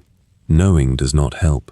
Several times in the show, a character receives a prophetic dream and their attempts to act on it either fail or turn out to have been the mechanism by which the thing occurred. Now, why is that in a show about immortality? Because it is the same question from the other side. The fantasy of more time and the fantasy of knowing the future are the same fantasy. Both of them are about wanting the constraint removed. Both assume that the unbearable part is the uncertainty or the limit, and that with the limit lifted, the anxiety would go. And the cosmic owl is the show demonstrating that it would not. Perfect foreknowledge of a specific event does not produce peace in anybody who receives it. It produces a person who is now carrying the event twice. There is a version of this you can test on yourself, and it is uncomfortable. If somebody told you the date, exactly, no ambiguity, decades from now, would that help? Most people, asked quickly, say yes. Most people, sitting with it for a minute, change their answer. Because what you would have then is not relief, it is a number, and the number would be in the room for the rest of your life. The cosmic owl is lonely. That is the detail the show gives him. A cosmic entity with access to what is coming, appearing in the dreams of generations, and what he wants is company. Even the ones with the answers want the same thing everybody wants, which is somebody in the room. There is one more structural feature of Ooh that belongs here, and it is easy to miss, because it is scenery. Ooh runs on cycles. There is a comet that arrives every 1,000 years, and something comes with it. There are ages that have ended and been followed by others. There is a civilization before the war, and there was something before that, older, and there are objects from eras nobody can name. The world is not a line, it is a wheel with a very long circumference, and that changes what immortality means inside it, because a person who does not die in a cyclical world is not accumulating a longer and longer straight line of experience. They are watching the same shapes come round again at intervals. Marceline has seen a version of the current situation before. Not the details, the shape. Kingdoms rising, someone in charge, an emergency, a resolution, a period of quiet, the same again. Which is either the definition of wisdom or the definition of stagnation, depending entirely on what a person does with the recognition. And Marceline mostly does nothing with it. She does not advise. She does not warn anyone that this has happened before. She lets Bonnibel make the same category of error that has presumably been made a dozen times in her hearing, and she says nothing, and she goes home and plays bass. That is worth thinking about, because it is either a failure of generosity or a fairly deep piece of understanding. The understanding version is this. Telling somebody that their situation is a repetition of an older pattern does not help them. It has never once helped anybody. What it does is inform them that their crisis is unoriginal, which is true and useless. So she says nothing, and she is there, and that is all the advantage the 1,000 years buys anybody, and she spends it correctly. We have been at the far end for a while. Let us come back down, because the mortals are where the argument turns, and the show is doing something with them that only becomes visible once you have the immortals in your head. The candy people are having the best time in Ooh. That is a strange sentence, and it is defensible. Look at them properly. They are short-lived. Their lifespans are not long even by ordinary standards, and Bonnibel has watched generations of them come and go. They are limited in intelligence, deliberately, by their maker.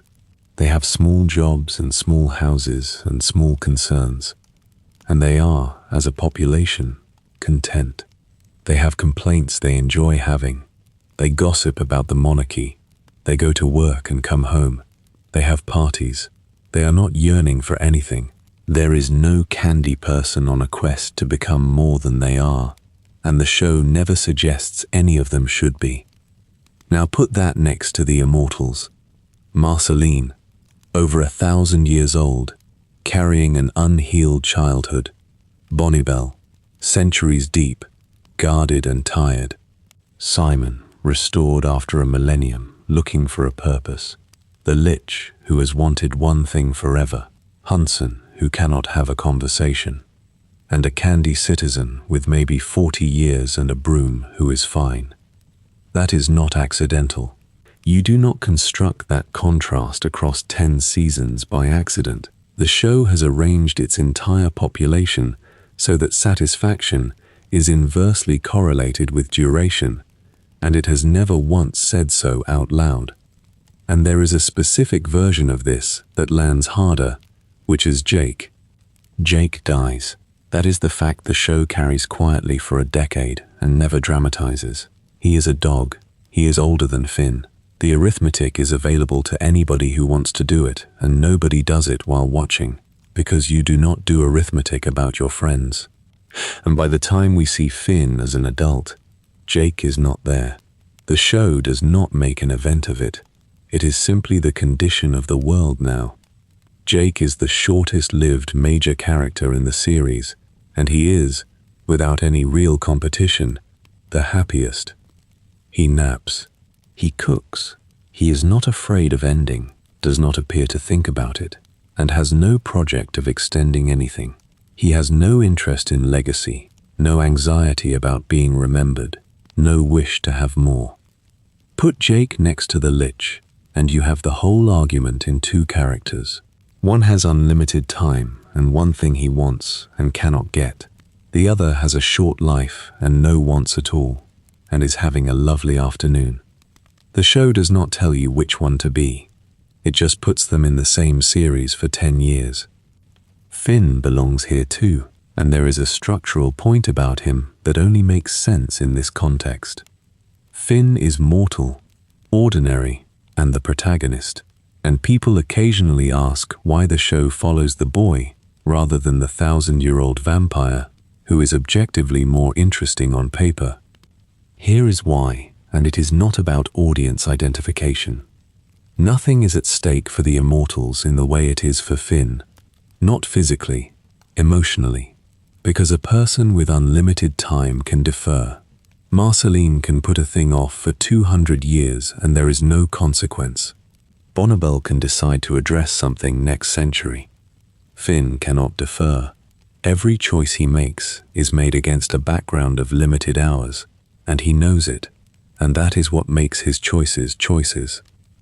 The show follows him because he is the one for whom things count, and that is a claim about mortality made structurally in the decision about whose story this is. But it is not the claim you are expecting, and here is where we get careful, because the obvious version is a cliché. The cliché is, death gives life meaning. You have heard it. It is on posters. It is the standard consolation offered to mortal audiences, and it is the thing every immortal is cursed story is secretly delivering. Adventure Time is not saying that, and you can tell because of Prismo. Prismo has no fixed end. He also has full knowledge of the arbitrary condition on which his existence depends, and he is the most contented character in the series. If the show believed that mortality was the source of meaning, Prismo would be hollow, and he is the opposite. So the show is threading something narrower. It is not saying limits give life meaning. It is saying that the presence or absence of limits is not the variable at all, that the whole question of duration, which occupies so much of everybody's anxiety, is orthogonal to whether a life is any good. Marceline is not unhappy because she is immortal.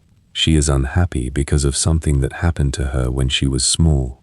The immortality is not causing it. It is merely failing to solve it, and it would fail to solve it at any length. That is a much less comfortable position than the poster version, and it is much more useful because it removes an excuse most people are using without noticing. There is another mortal worth a stretch, and it is the one that complicates the neat picture, which is why it belongs. BMO. BMO is a machine, and machines are not exactly immortal, but BMO keeps functioning for 1,000 years after the story ends. Long after Finn and Jake and everyone else are gone, BMO is there, in the far future, telling the story to children who were not born. So BMO has the duration, and BMO is also, unmistakably, fine. That complicates the correlation, and I want to be honest about it, rather than pretend it does not. Here is what I think is going on, and you can weigh it. BMO does not accumulate. That is the difference. BMO is present in each moment, plays, invents, keeps house, and does not appear to carry a growing weight from one century to the next. Where Marceline is running a wound from 1,000 years ago at full strength, BMO simply continues, which means the corrosive thing was never the duration, it was the carrying. And that puts the argument in its final form, which is the one worth taking away. It is not that long lives are bad, it is that anything you do not put down, you will be holding for the whole of it. And the length only determines how long you hold it for. We have not done Bonibel and Marceline together, and they need their own stretch, because they are the show's longest relationship and the one where two long clocks run side by side. Nearly everything else in this episode has been a mismatch. Somebody long-lived and somebody not. This is the only significant relationship in the series between two people who are both going to be here in 500 years. And what is it like? It is difficult. That is the first thing, and it is not what you would expect. You might assume that two immortals would find each other an enormous relief, the only ones who understand, the only company that will still be there. They spend a great deal of the show not speaking. There is a history between them, most of it before the series starts, and it includes things neither of them has processed. There was closeness, and there was a breach, and there was a long stretch of coldness, and the show doles this out in fragments across seasons, and never gives you the full account. And the mechanism of the difficulty is worth naming, because it is specific. They are both people who have adapted to enormous time by not opening. Marceline stopped at an age and stayed. Bonibel attached to a kingdom rather than to people. Both of those are survival strategies, and both of them are, precisely, strategies for not being reached. So you have two people who have each spent centuries building a way of not being reached, trying to reach each other.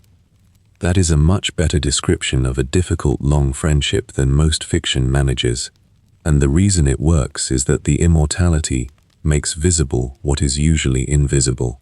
In an ordinary friendship, the defenses took 20 years to build. Here they took 400, and they are correspondingly thicker. And the show gives them a very long time to work on it, and they do work on it, and by the end they have got somewhere. Not resolved. Somewhere they are together, at the end, and it is not presented as a triumph over the past. It is presented as two people who kept turning up for a very long time, until turning up did something. Which is, again, the only mechanism this show believes in.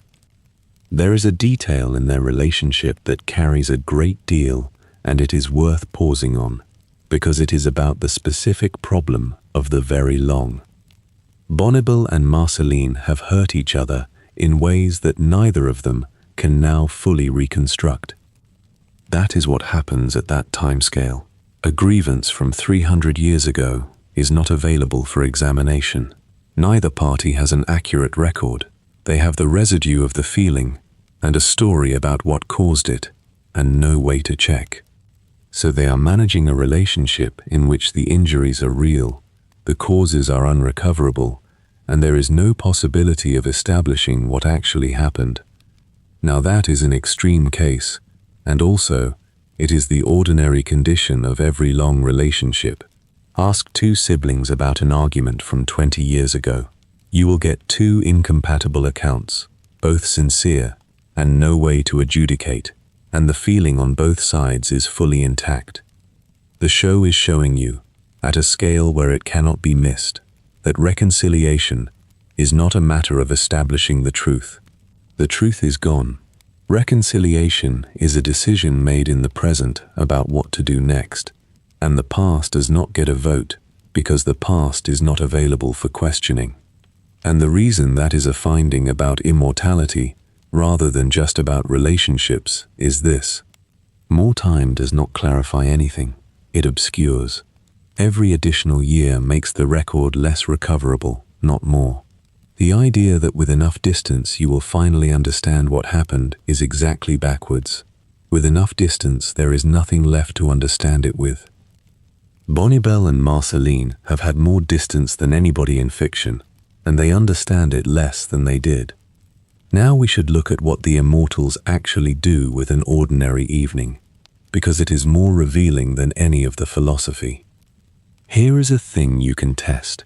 Watch any scene in which one of the long-lived characters is not doing anything plot-related and observe what they fill it with. Marceline plays music. Badly, sometimes. She practices. She writes songs that are not finished. She hangs around at somebody's house. Bonnibel works, and when she is not working, she is with one or two specific people, and she is awkward about it. Simon, after his restoration, potters. He has objects. He reads. Prismo receives visitors and provides snacks. Not one of them is doing anything you could not do on a Tuesday. That is worth noticing, because the fantasy of unlimited time always involves a picture of what you would do with it. Learn 6 languages, read everything, master an instrument, see the whole world. The fantasy is not really about duration, it is about a version of yourself who is doing all the things you are not currently doing. And the show's immortals, with the actual resource, are doing what you are doing. Marceline has had 1,000 years to become a virtuoso, and she is a decent bassist who mostly messes around. That is not a failure of her character. That is an accurate depiction of what a person does with time, at any scale, which is mostly the same things, at a comfortable level, because the constraint on becoming excellent at something was never the hours available. If you have ever thought that you would write the book if you had a year off, this is the show telling you, gently, in a cartoon, that you probably would not, and that this is fine, and that the year off was not the missing ingredient. There is a related observation, and it is one of the strangest absences in the show. Nobody in U is bored. That is remarkable in a series with this many immortals, because boredom is the standard affliction of the long-lived in fiction. The vampire who has seen everything, the god who is tired of it. Ennui is practically the genre requirement. There is essentially none of it in Adventure Time. Marceline is never bored. Bonnibel is never bored. Prismo, alone in a room at the center of the universe for an unknowable span, is not bored. The Lich is not bored. He is fixated. Even Simon in his most aimless stretch is not bored. He is unsettled, which is different. And you can see why once you notice it. Boredom is not a function of having seen things before. It is a function of not being present for what is currently happening. The characters in this show are present, all of them. Even the ones carrying enormous unresolved weight are, moment to moment, actually in the room, responding to what is in front of them, which is the show's 3rd or 4th restatement of the same finding, arriving from another direction. The problem was never the quantity of time. It is whether anybody is home during it. There is a shape to the whole show that only becomes visible at this point, and it is worth naming before we go into the final stretch. Adventure time is arranged so that the amount of screen time a character receives is roughly inversely proportional to how long they are going to exist. Finn, mortal and ordinary, is in nearly every episode. Jake, who has perhaps 20 years, is in nearly every episode. Marceline, 1,000 years old, appears in a few dozen across 10 seasons. Bonnibel, centuries, similar. Prismo, outside time entirely, appears a handful of times. Golb, eternal, appears essentially once. The Lich, unkillable, is in fewer episodes than a talking bird who runs a shop. That is a striking allocation, and it is the opposite of what a show interested in power or scale would do. The most cosmically significant beings in this universe get the least attention, and the boy and the dog eating a sandwich get almost all of it, which is the show voting, structurally, on what it thinks is worth watching. Not the ancient, not the powerful, not the ones who will still be here, the ones who will not. And there is a version of this that applies to how you spend an evening, and I will state it once and leave it alone. The things that will outlast you do not need your attention. They have got that covered. The things that will not are the ones with a window on them. There is a question we should ask directly, because it has been implied for 2 hours, and it is the one you would actually be asked if this came up at a party. Would you take it? Not the fantasy version, the real one, on the terms this show describes. You do not age. You do not end. Everybody you currently love is on the ordinary schedule, and you will see all of it. Nothing in you is repaired by the arrangement. You keep the wound you have now, at its present size, for as long as you continue. Most people, asked quickly, say yes. Most people, given a minute, become unsure, and a smaller number, usually the ones who have already lost somebody, say no immediately and do not need the minute. I am not going to tell you what to answer, but I will point out what the show has arranged, which is that it asked its own oldest character, and she said no. Marceline had the choice. She took mortality, deliberately, gladly, with full information. That is the show's vote, and it is cast by the only character qualified to cast it. And there is a second thing worth noticing about the question, which is what people say when they hedge. The most common hedge is, I would take it if the people I love could too. Which is interesting, because it means the thing being wished for was never the duration, it was the company. Nobody actually wants a longer life. They want a longer version of a specific set of relationships, and the extension of their own existence is merely the mechanism they can imagine for it. That is the whole subject in one hedge, and almost everybody produces it without noticing what they have just admitted. There is a version of this that is not hypothetical, and it is happening right now, in your life, tonight, and it belongs here because the show anticipated it by a decade. Everybody is recording everything. Simon recorded himself.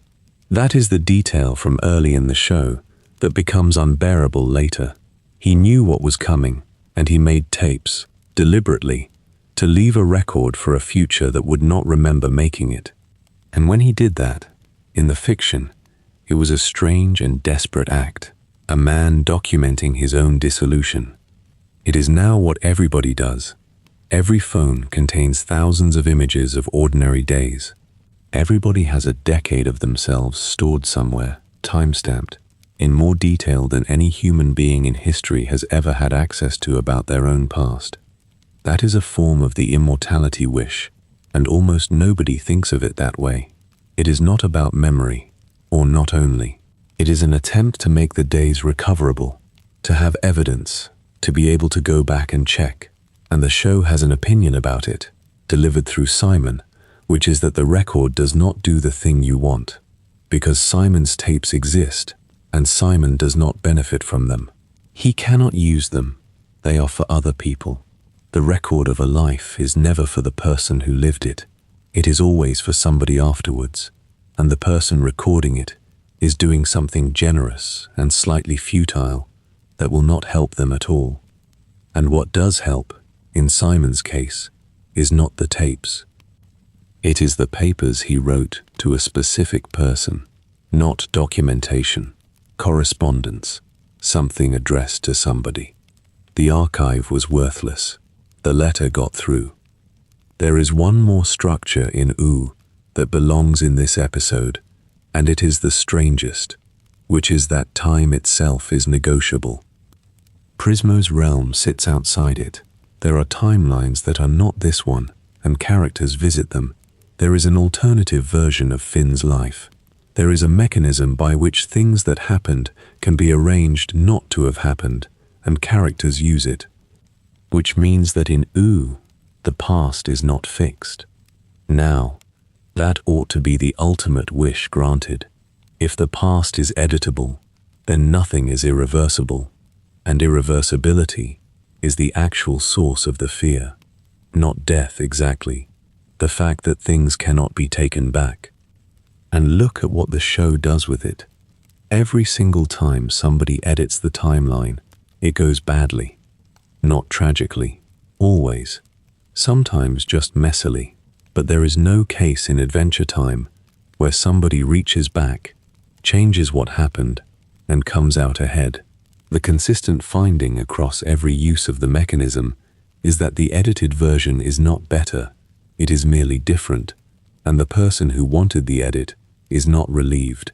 The show built the wish machine, let its characters use it repeatedly, and reported that it does not work. Which puts a flaw under everything else in this episode. It is not only that more time would not help, it is that a different past would not help either, and the show tested that one too.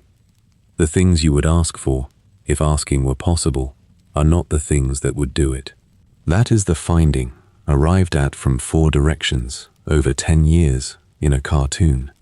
There is something about sleep in this show that belongs here, and it is a small thing that becomes large once you have the rest. Sleep is everywhere in Adventure Time. Characters nap constantly. Dreams are load-bearing plot devices. There is a whole apparatus around prophetic dreaming. Jake sleeps at every opportunity and is never criticized for it. And there is a very old association, older than the show, older than most things, between sleep and ending. Every language has it. Almost every culture has some version of the same figure of speech. The reason it recurs is not decorative. It is that sleep is the only experience anybody has of not being present and being able to survive it. Every night, everybody stops. Consciousness ends. There is a gap, and then it resumes, and the resumption is so reliable that nobody worries about it, and the not worrying is the only reason anyone can go to bed at all, which means everybody already has the experience of not existing and returning from it at a rate of once a day for their entire life. And a show that is fundamentally about not ending, made in 11-minute blocks about a boy and a dog, keeps putting its characters to sleep and keeps going into their dreams and keeps treating unconsciousness as a place you visit. Now bring that to the immortals. What does sleep mean to somebody who has done it 400,000 times? The show does not ask. But it does show you Marceline asleep and Bonibel asleep, and it does not treat their sleep as different from anybody else's.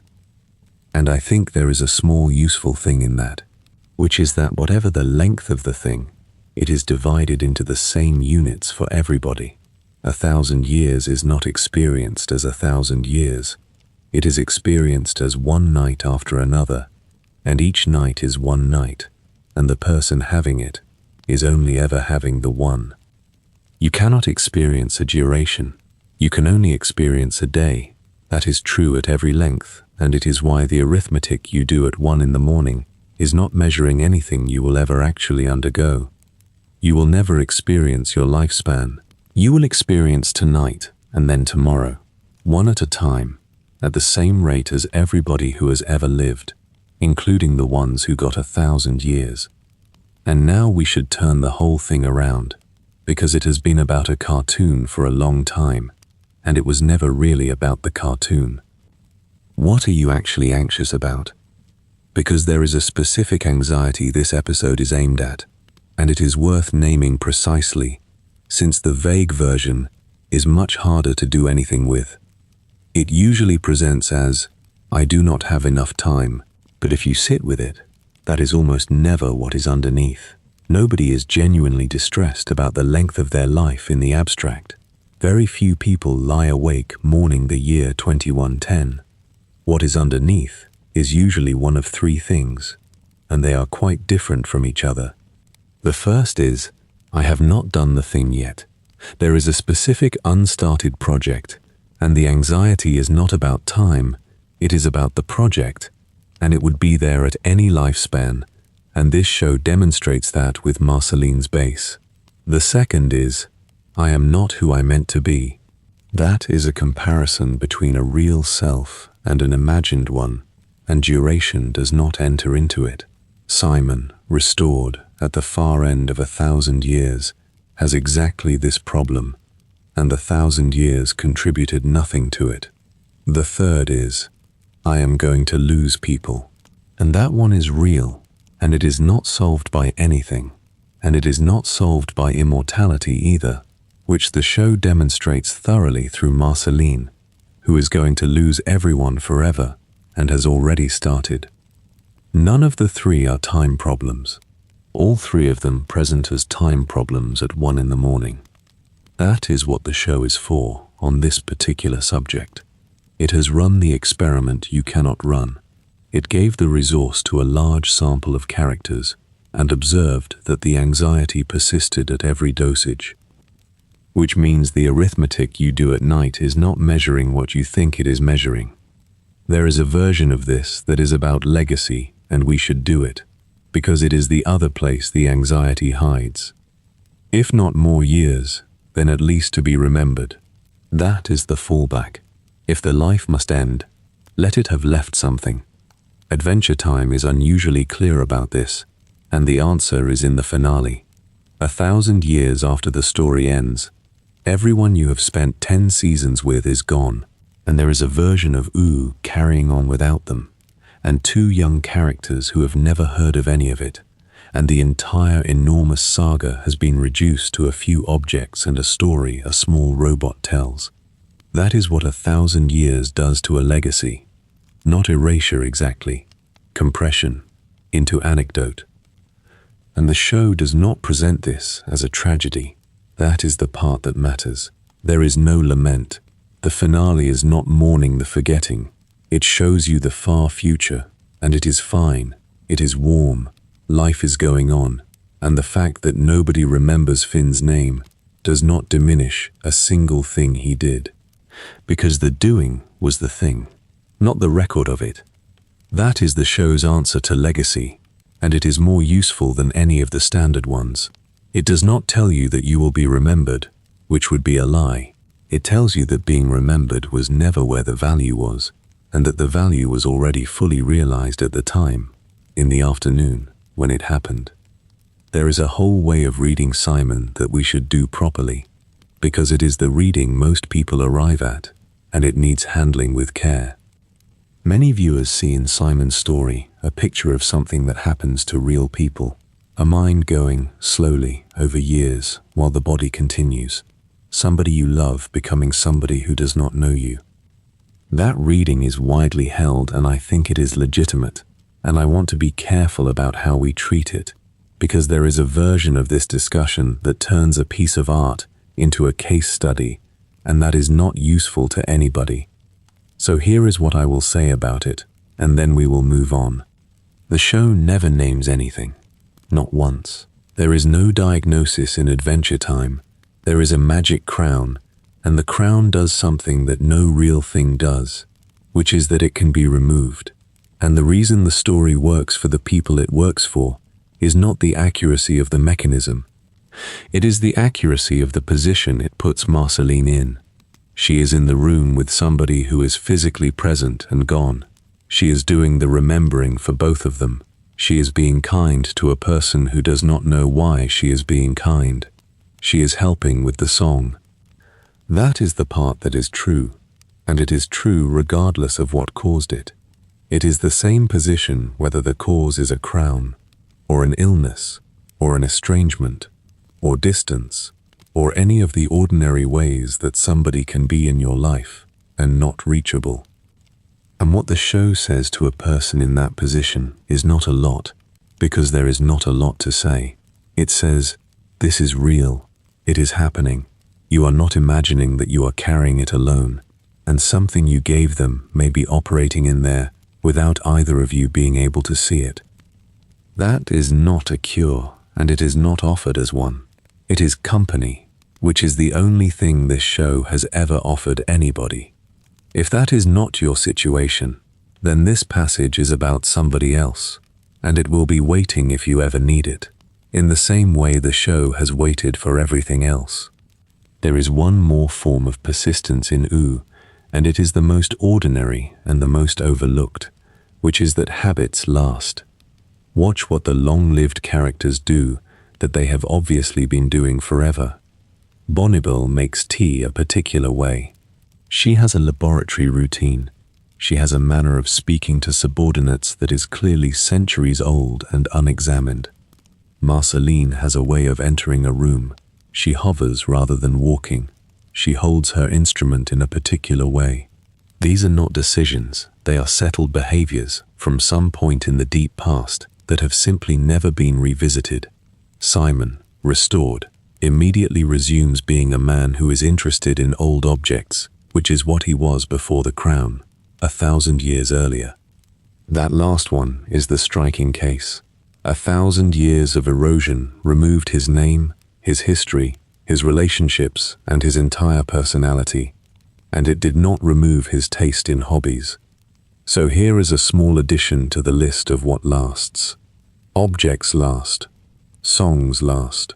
Stories last, badly, and habits last, longer than the self that formed them, which is either encouraging or alarming depending on your habits, and it is the one item on the list that you have some influence over tonight.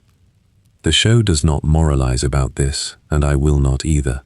It simply notes, repeatedly, that the thing which persists in a person is not their beliefs or their memories or their sense of who they are.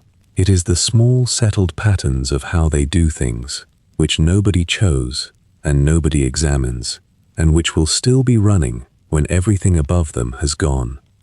We should look at what actually outlasts people in this world, because the show is unusually specific about it and the list is short. Objects last. That is the first thing, and it is everywhere in the visual design. The whole of U is furnished with the possessions of a dead civilization. There are televisions in the grass. There are cars, rusted, in the background of shots about something else. There is a piece of a building in the ocean. Every one of those had a person attached to it who is not in the frame. And the show never comments on this. Not once in 10 years does anybody pause to note the emotional weight of a rusted car. The objects are simply there, being used as furniture, their original purposes entirely forgotten by people who have never known a world in which such things were manufactured. That is what objects do. They outlast, and in outlasting they lose their meaning. And after enough generations, a thing that was somebody's most treasured possession is a chair. The crown is the extreme case. It is the oldest object in the show, made in a prehistoric era, and it has passed through hands across an unimaginable span, and it has destroyed at least 2 lives that we know of, and it is still there. It will still be there when everyone is gone. Objects win. That is the finding, and it is not comforting, and the show puts it in the background of every shot.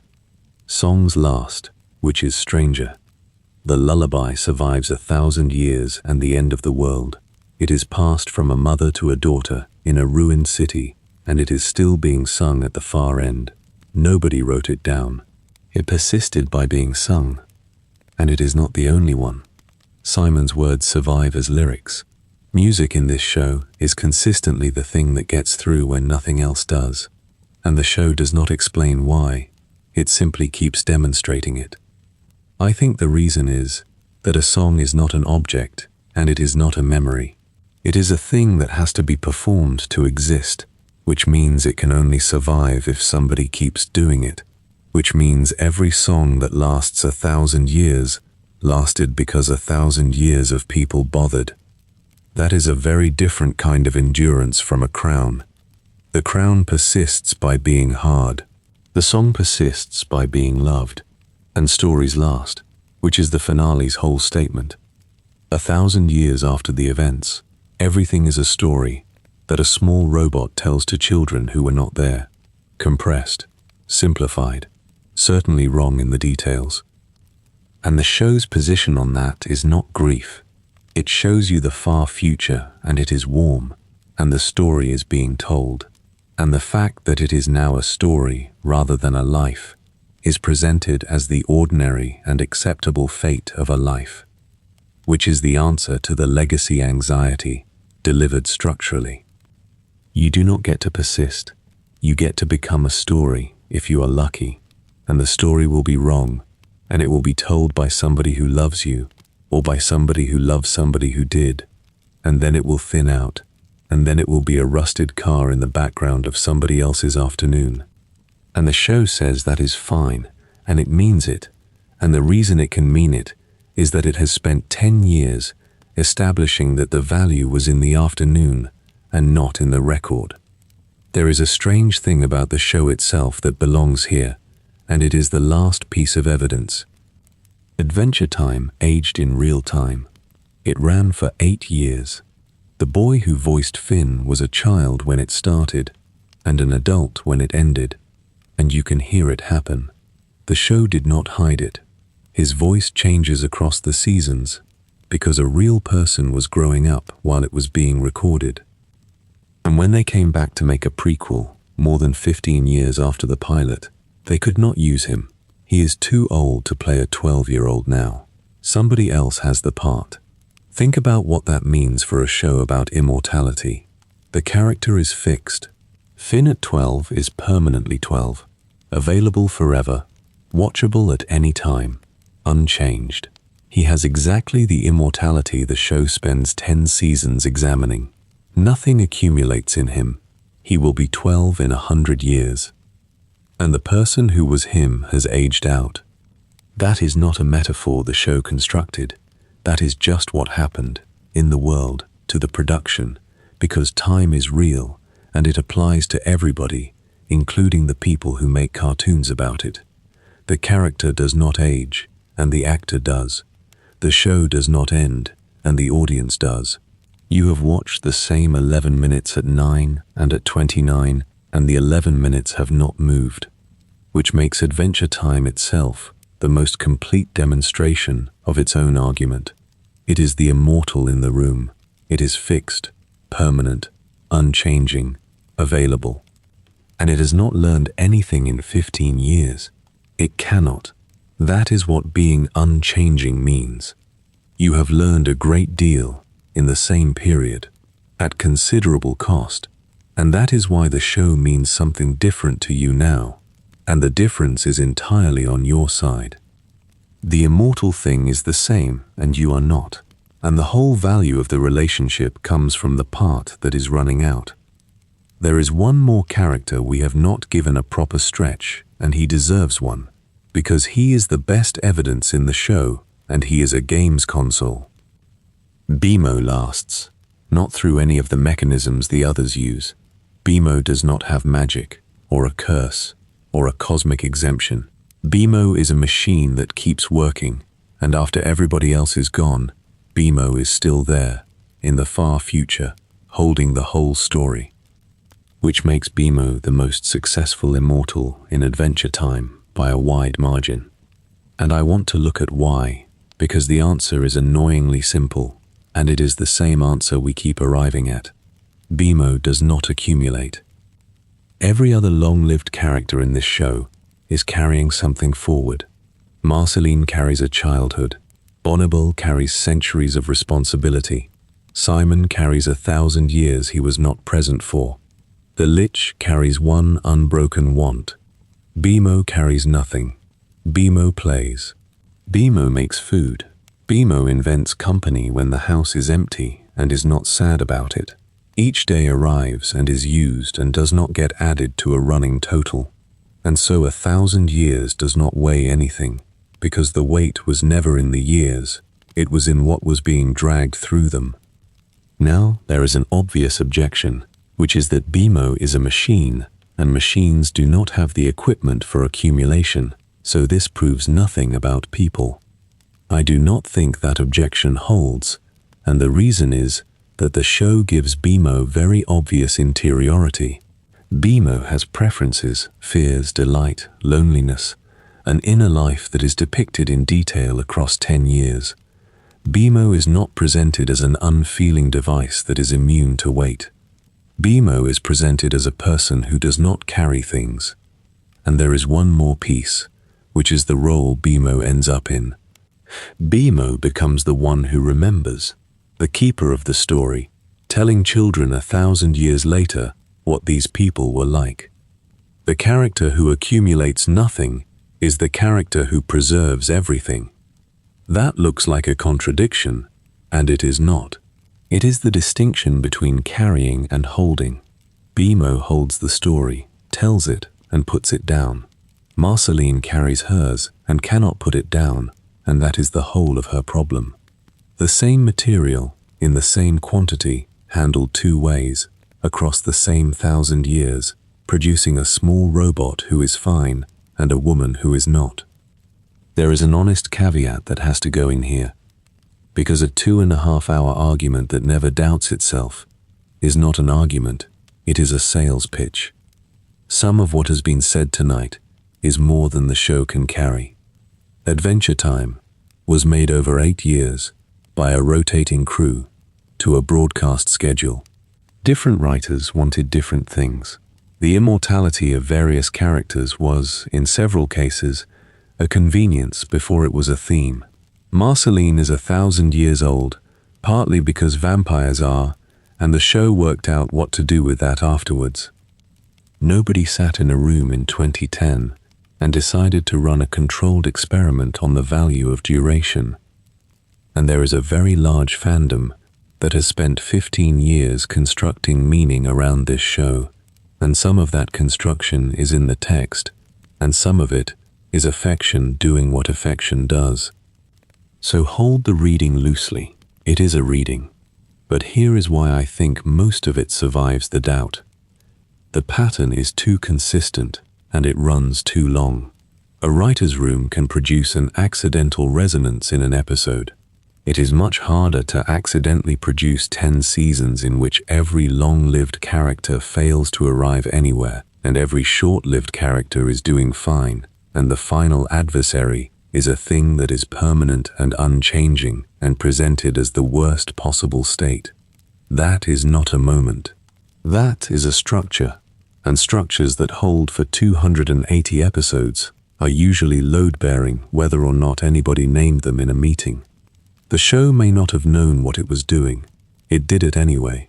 That happens far more often than people admit. There is a second caveat, and it is about the argument itself, not the show. Everything said tonight can slide into something comfortable and false, which is, stop worrying about time, be present, it does not matter how long you get. That is a whole genre, and most of it is nonsense. And it is nonsense for a specific reason. Time does matter. It matters enormously. The candy people are content, and they are also gone, in 40 years, and Bonnibel has watched dozens of generations of them go, and that is a real loss every single time. Jake is happy, and Jake dies, and Finn is alone at 29, and that is not fine, it is simply survivable. The show is not saying duration is irrelevant, it is saying something narrower, and the narrowness is what makes it useful. It is saying that duration is not the variable that determines whether a life is any good. Not that it does not matter, that it is not the lever. And you can tell the difference between those two claims by what they recommend. The false version recommends not caring. The true version recommends caring about something else, which is a much more demanding instruction and a much more actionable one. Let us look at what the show says the something else is, because it has been implying it for 2.5 hours, and it deserves to be stated. Go back to the Lich.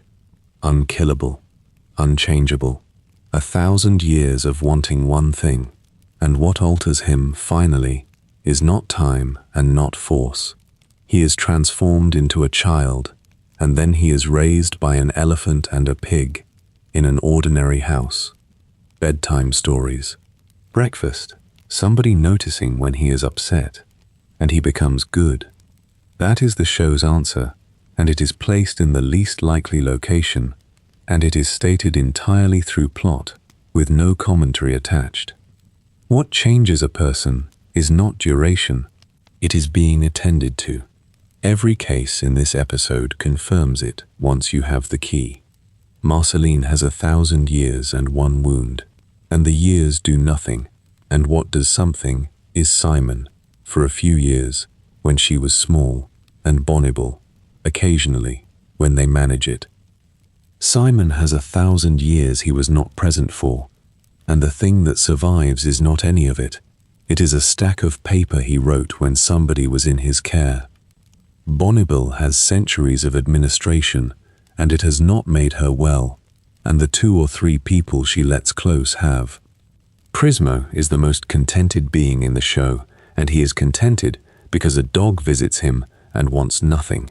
The Lich is the only character who has never been attended to by anybody, and he is the only one who has not moved in 1,000 years, and the moment somebody attends to him, he changes completely.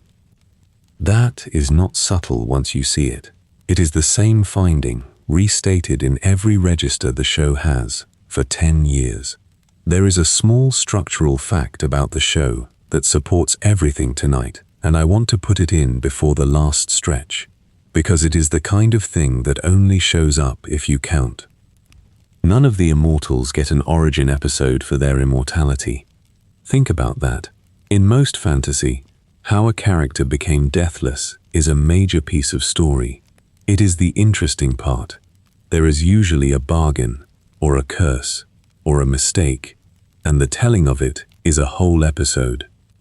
Marceline's is barely explained. She is half demon, and she was bitten at some point, and the details are vague, and the show is not interested in tidying them up. Bonnibel's is never explained at all. She is made of gum, and she has been around a very long time, and nobody asks. Hunson's is not addressed. Golb's is not addressed. Prismo's is a joke about a man in a bathtub. The show could not be less interested in the mechanism, and the reason is that the mechanism is not the subject.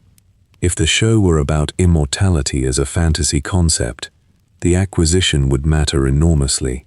Because it is about immortality as a condition to be lived in, the acquisition is irrelevant, in exactly the way that the specific reason you exist is irrelevant to the question of what to do this afternoon.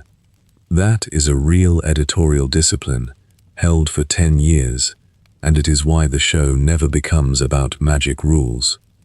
It is also why the immortals feel like people, rather than like premises. They are not walking explanations of a concept. They are individuals with a condition they did not choose, and mostly do not discuss, which is, again, the ordinary situation of everybody. We should look at how the long-lived characters handle a small inconvenience, because it is the best available test, and the results are not what you would predict. Take Bonnibel, when something minor goes wrong. A device fails. Somebody is late. A candy person has done something stupid. She is short about it, immediately. There is no proportionality in her response between the size of the problem and the size of the reaction, and it is one of the least appealing things about her. Now, a person with centuries ought to be the most patient being alive. What is a 20-minute delay to somebody who has been running a kingdom since before your language existed? She is the least patient character in the show. And Marceline, with a comparable span, is not patient either. She is easily irritated, she leaves conversations, She has a low tolerance for being bored by other people. Meanwhile, Jake, who has perhaps 20 years, waits perfectly. He can be in a corridor doing nothing for as long as the corridor requires. That inversion is so consistent that it cannot be accidental, and here is what I think it means.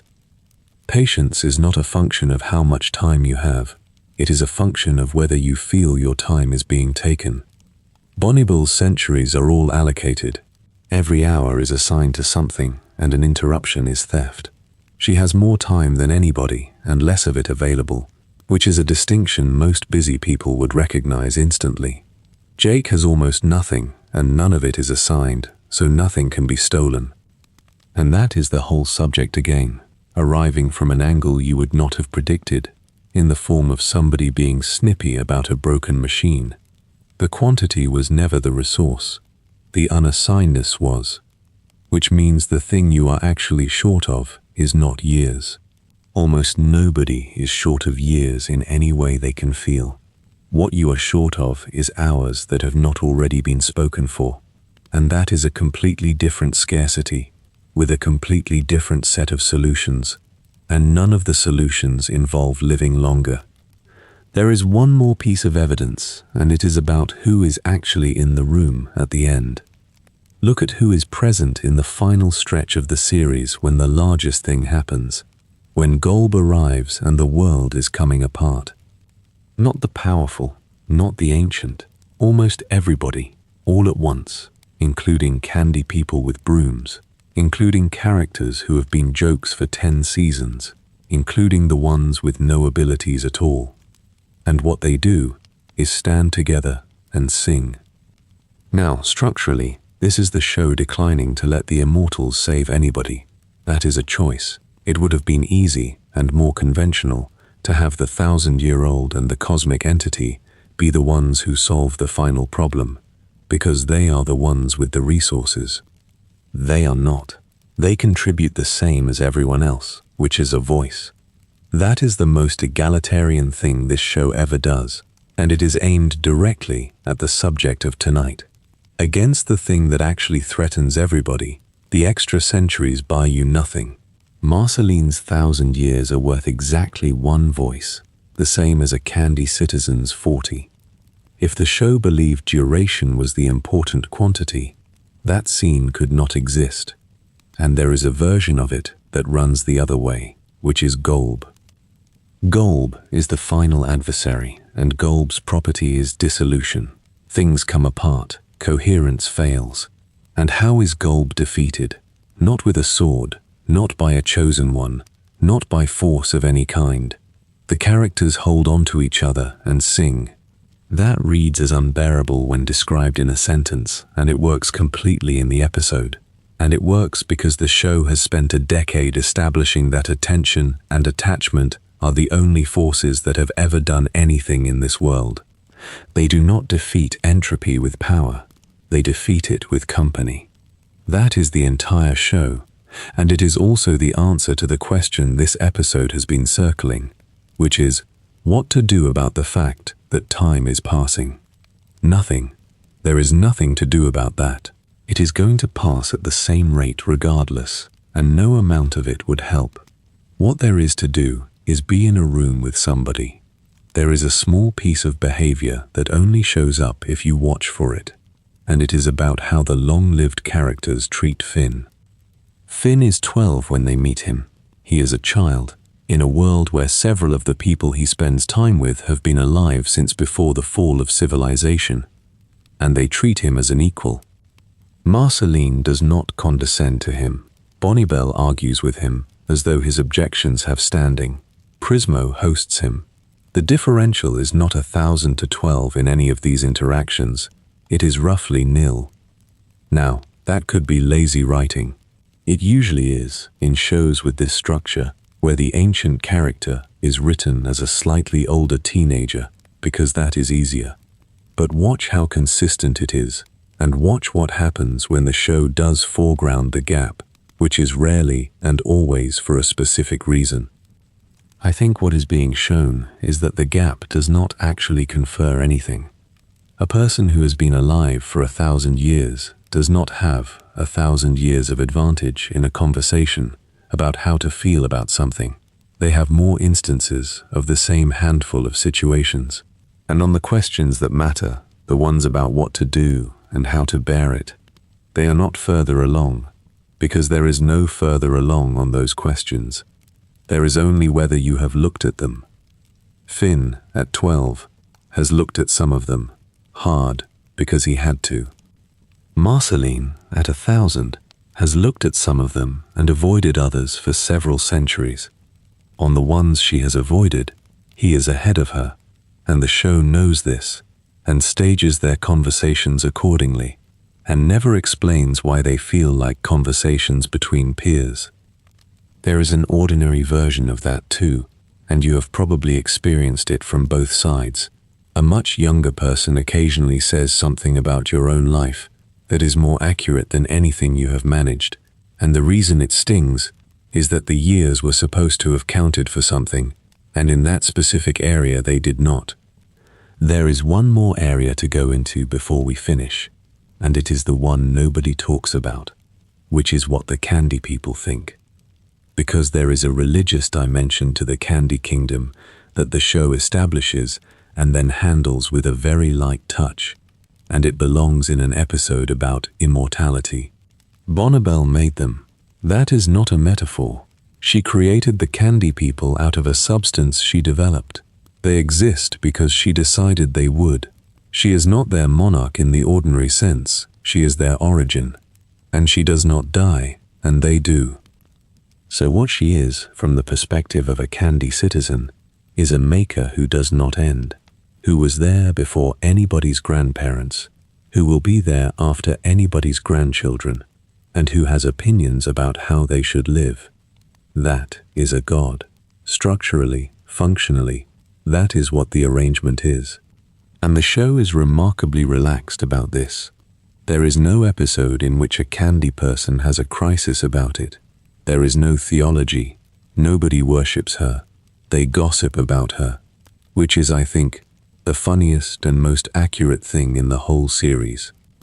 Because if you actually had an immortal creator living in a castle up the road, and you could see her, and she came to the shops, and she was a bit short with people, you would not worship her. You would have opinions about her management style. Proximity destroys reverence. That is a genuine finding, and the show demonstrates it by putting a god in a kingdom and letting everyone find her mildly annoying. And there is a serious version of this that is worth a moment. Bonnibel does not want to be worshipped. She wants them to be fine. Everything she does, including the parts that are genuinely wrong, is aimed at them being fine. And she cannot tell them anything true about it. She cannot explain why she is careful with them, because the explanation is that she has watched 40 generations of them go, and it has taken something out of her each time. There is no way to say that to a candy citizen. It would be an unbearable thing to hear. So she is short with them, and they think she is bossy, and the actual content of the relationship is entirely invisible from their side. That is the situation of most people who are looking after somebody. The care is invisible, and the manner is what registers, and there is no way to correct it without saying something that should not be said. There is a last case, and it is the one that puts the whole subject in the right proportion, and it is the two characters at the very end. 1,000 years after everything, the show introduces two people you have never met. They are young. They are alive now, in their present, which is the far future of everything you have watched. They know none of it. They find an old object and are curious about it, and they go and ask somebody, and the somebody is a small robot who remembers. And these two are not sad. They are not living in the shadow of a lost golden age. They are having their afternoon. That is where the show chooses to end, not with any of the immortals, with two mortals who arrived late, in a world that has been through several endings, doing something ordinary. And the last thing the show wants you to understand is that they are as important as anybody you have spent 10 years with. which is the final blow to the whole idea that duration confers significance. If it did, these two would be footnotes, and Marceline would be the point. The show says the opposite in its last minutes by simply pointing the camera at them. Everybody's afternoon is the same size. Before we draw it together, there is one more thought, and it is the one that changed how I think about the whole show. Everybody in U is post-apocalyptic, not just in the setting sense. Every major character in Adventure Time is living after their own personal ending. Marceline's world ended when she was small, and she has been living afterwards for 1,000 years. Simon's ended when the crown took him, and he is living afterwards now. Bonnibel is administering a kingdom built on the wreckage of a civilization that ended before she existed. Finn is the last of a species. The Candy people are living on top of a mass grave and do not know it. Nobody in this show is in the before. Everybody is in the after. And the reason that matters for tonight is this. The anxiety about time is almost always an anxiety about the before.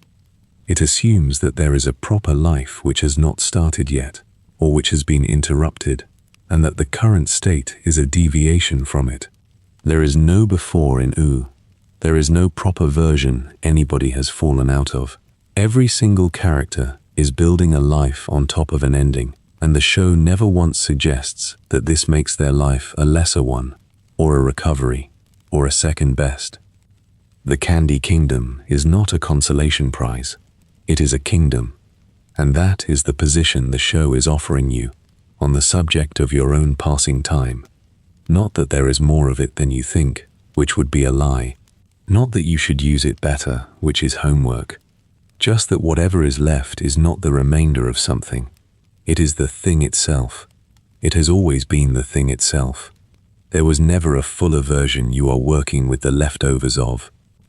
Everybody is in the after, and everybody always was, and the grass grows over it, and it is very green. There is one last observation, and it is about the title of this whole subject, because the word has been doing something to us for 2 hours. Immortality. The word contains a negative. It is not mortality. It is defined entirely by the absence of a thing, which means that every time anybody thinks about it, they are thinking about death with a not in front of it. And that is why the fantasy never resolves into anything specific. Ask somebody what they would do with unlimited time, and they produce a short list and then run out. The list is always short, because there was never any positive content in the wish. The wish was, not that. Whereas the things people actually want, when you get underneath it, all have positive content. To finish a thing, to be with somebody, to not be afraid at 3 a.m, to have said something that has gone unsaid. None of those are helped by a not. And the show has been demonstrating that for 10 years by giving several characters the not in full at maximum dose and observing that the positive wants underneath were not touched at all. Marceline still wants her mother. 1,000 years of not dying has not moved that by a millimeter. Simon still wants to have been there. The duration did not help. Bonnibel still wants the work to hold. Centuries have only shown her more clearly that it will not.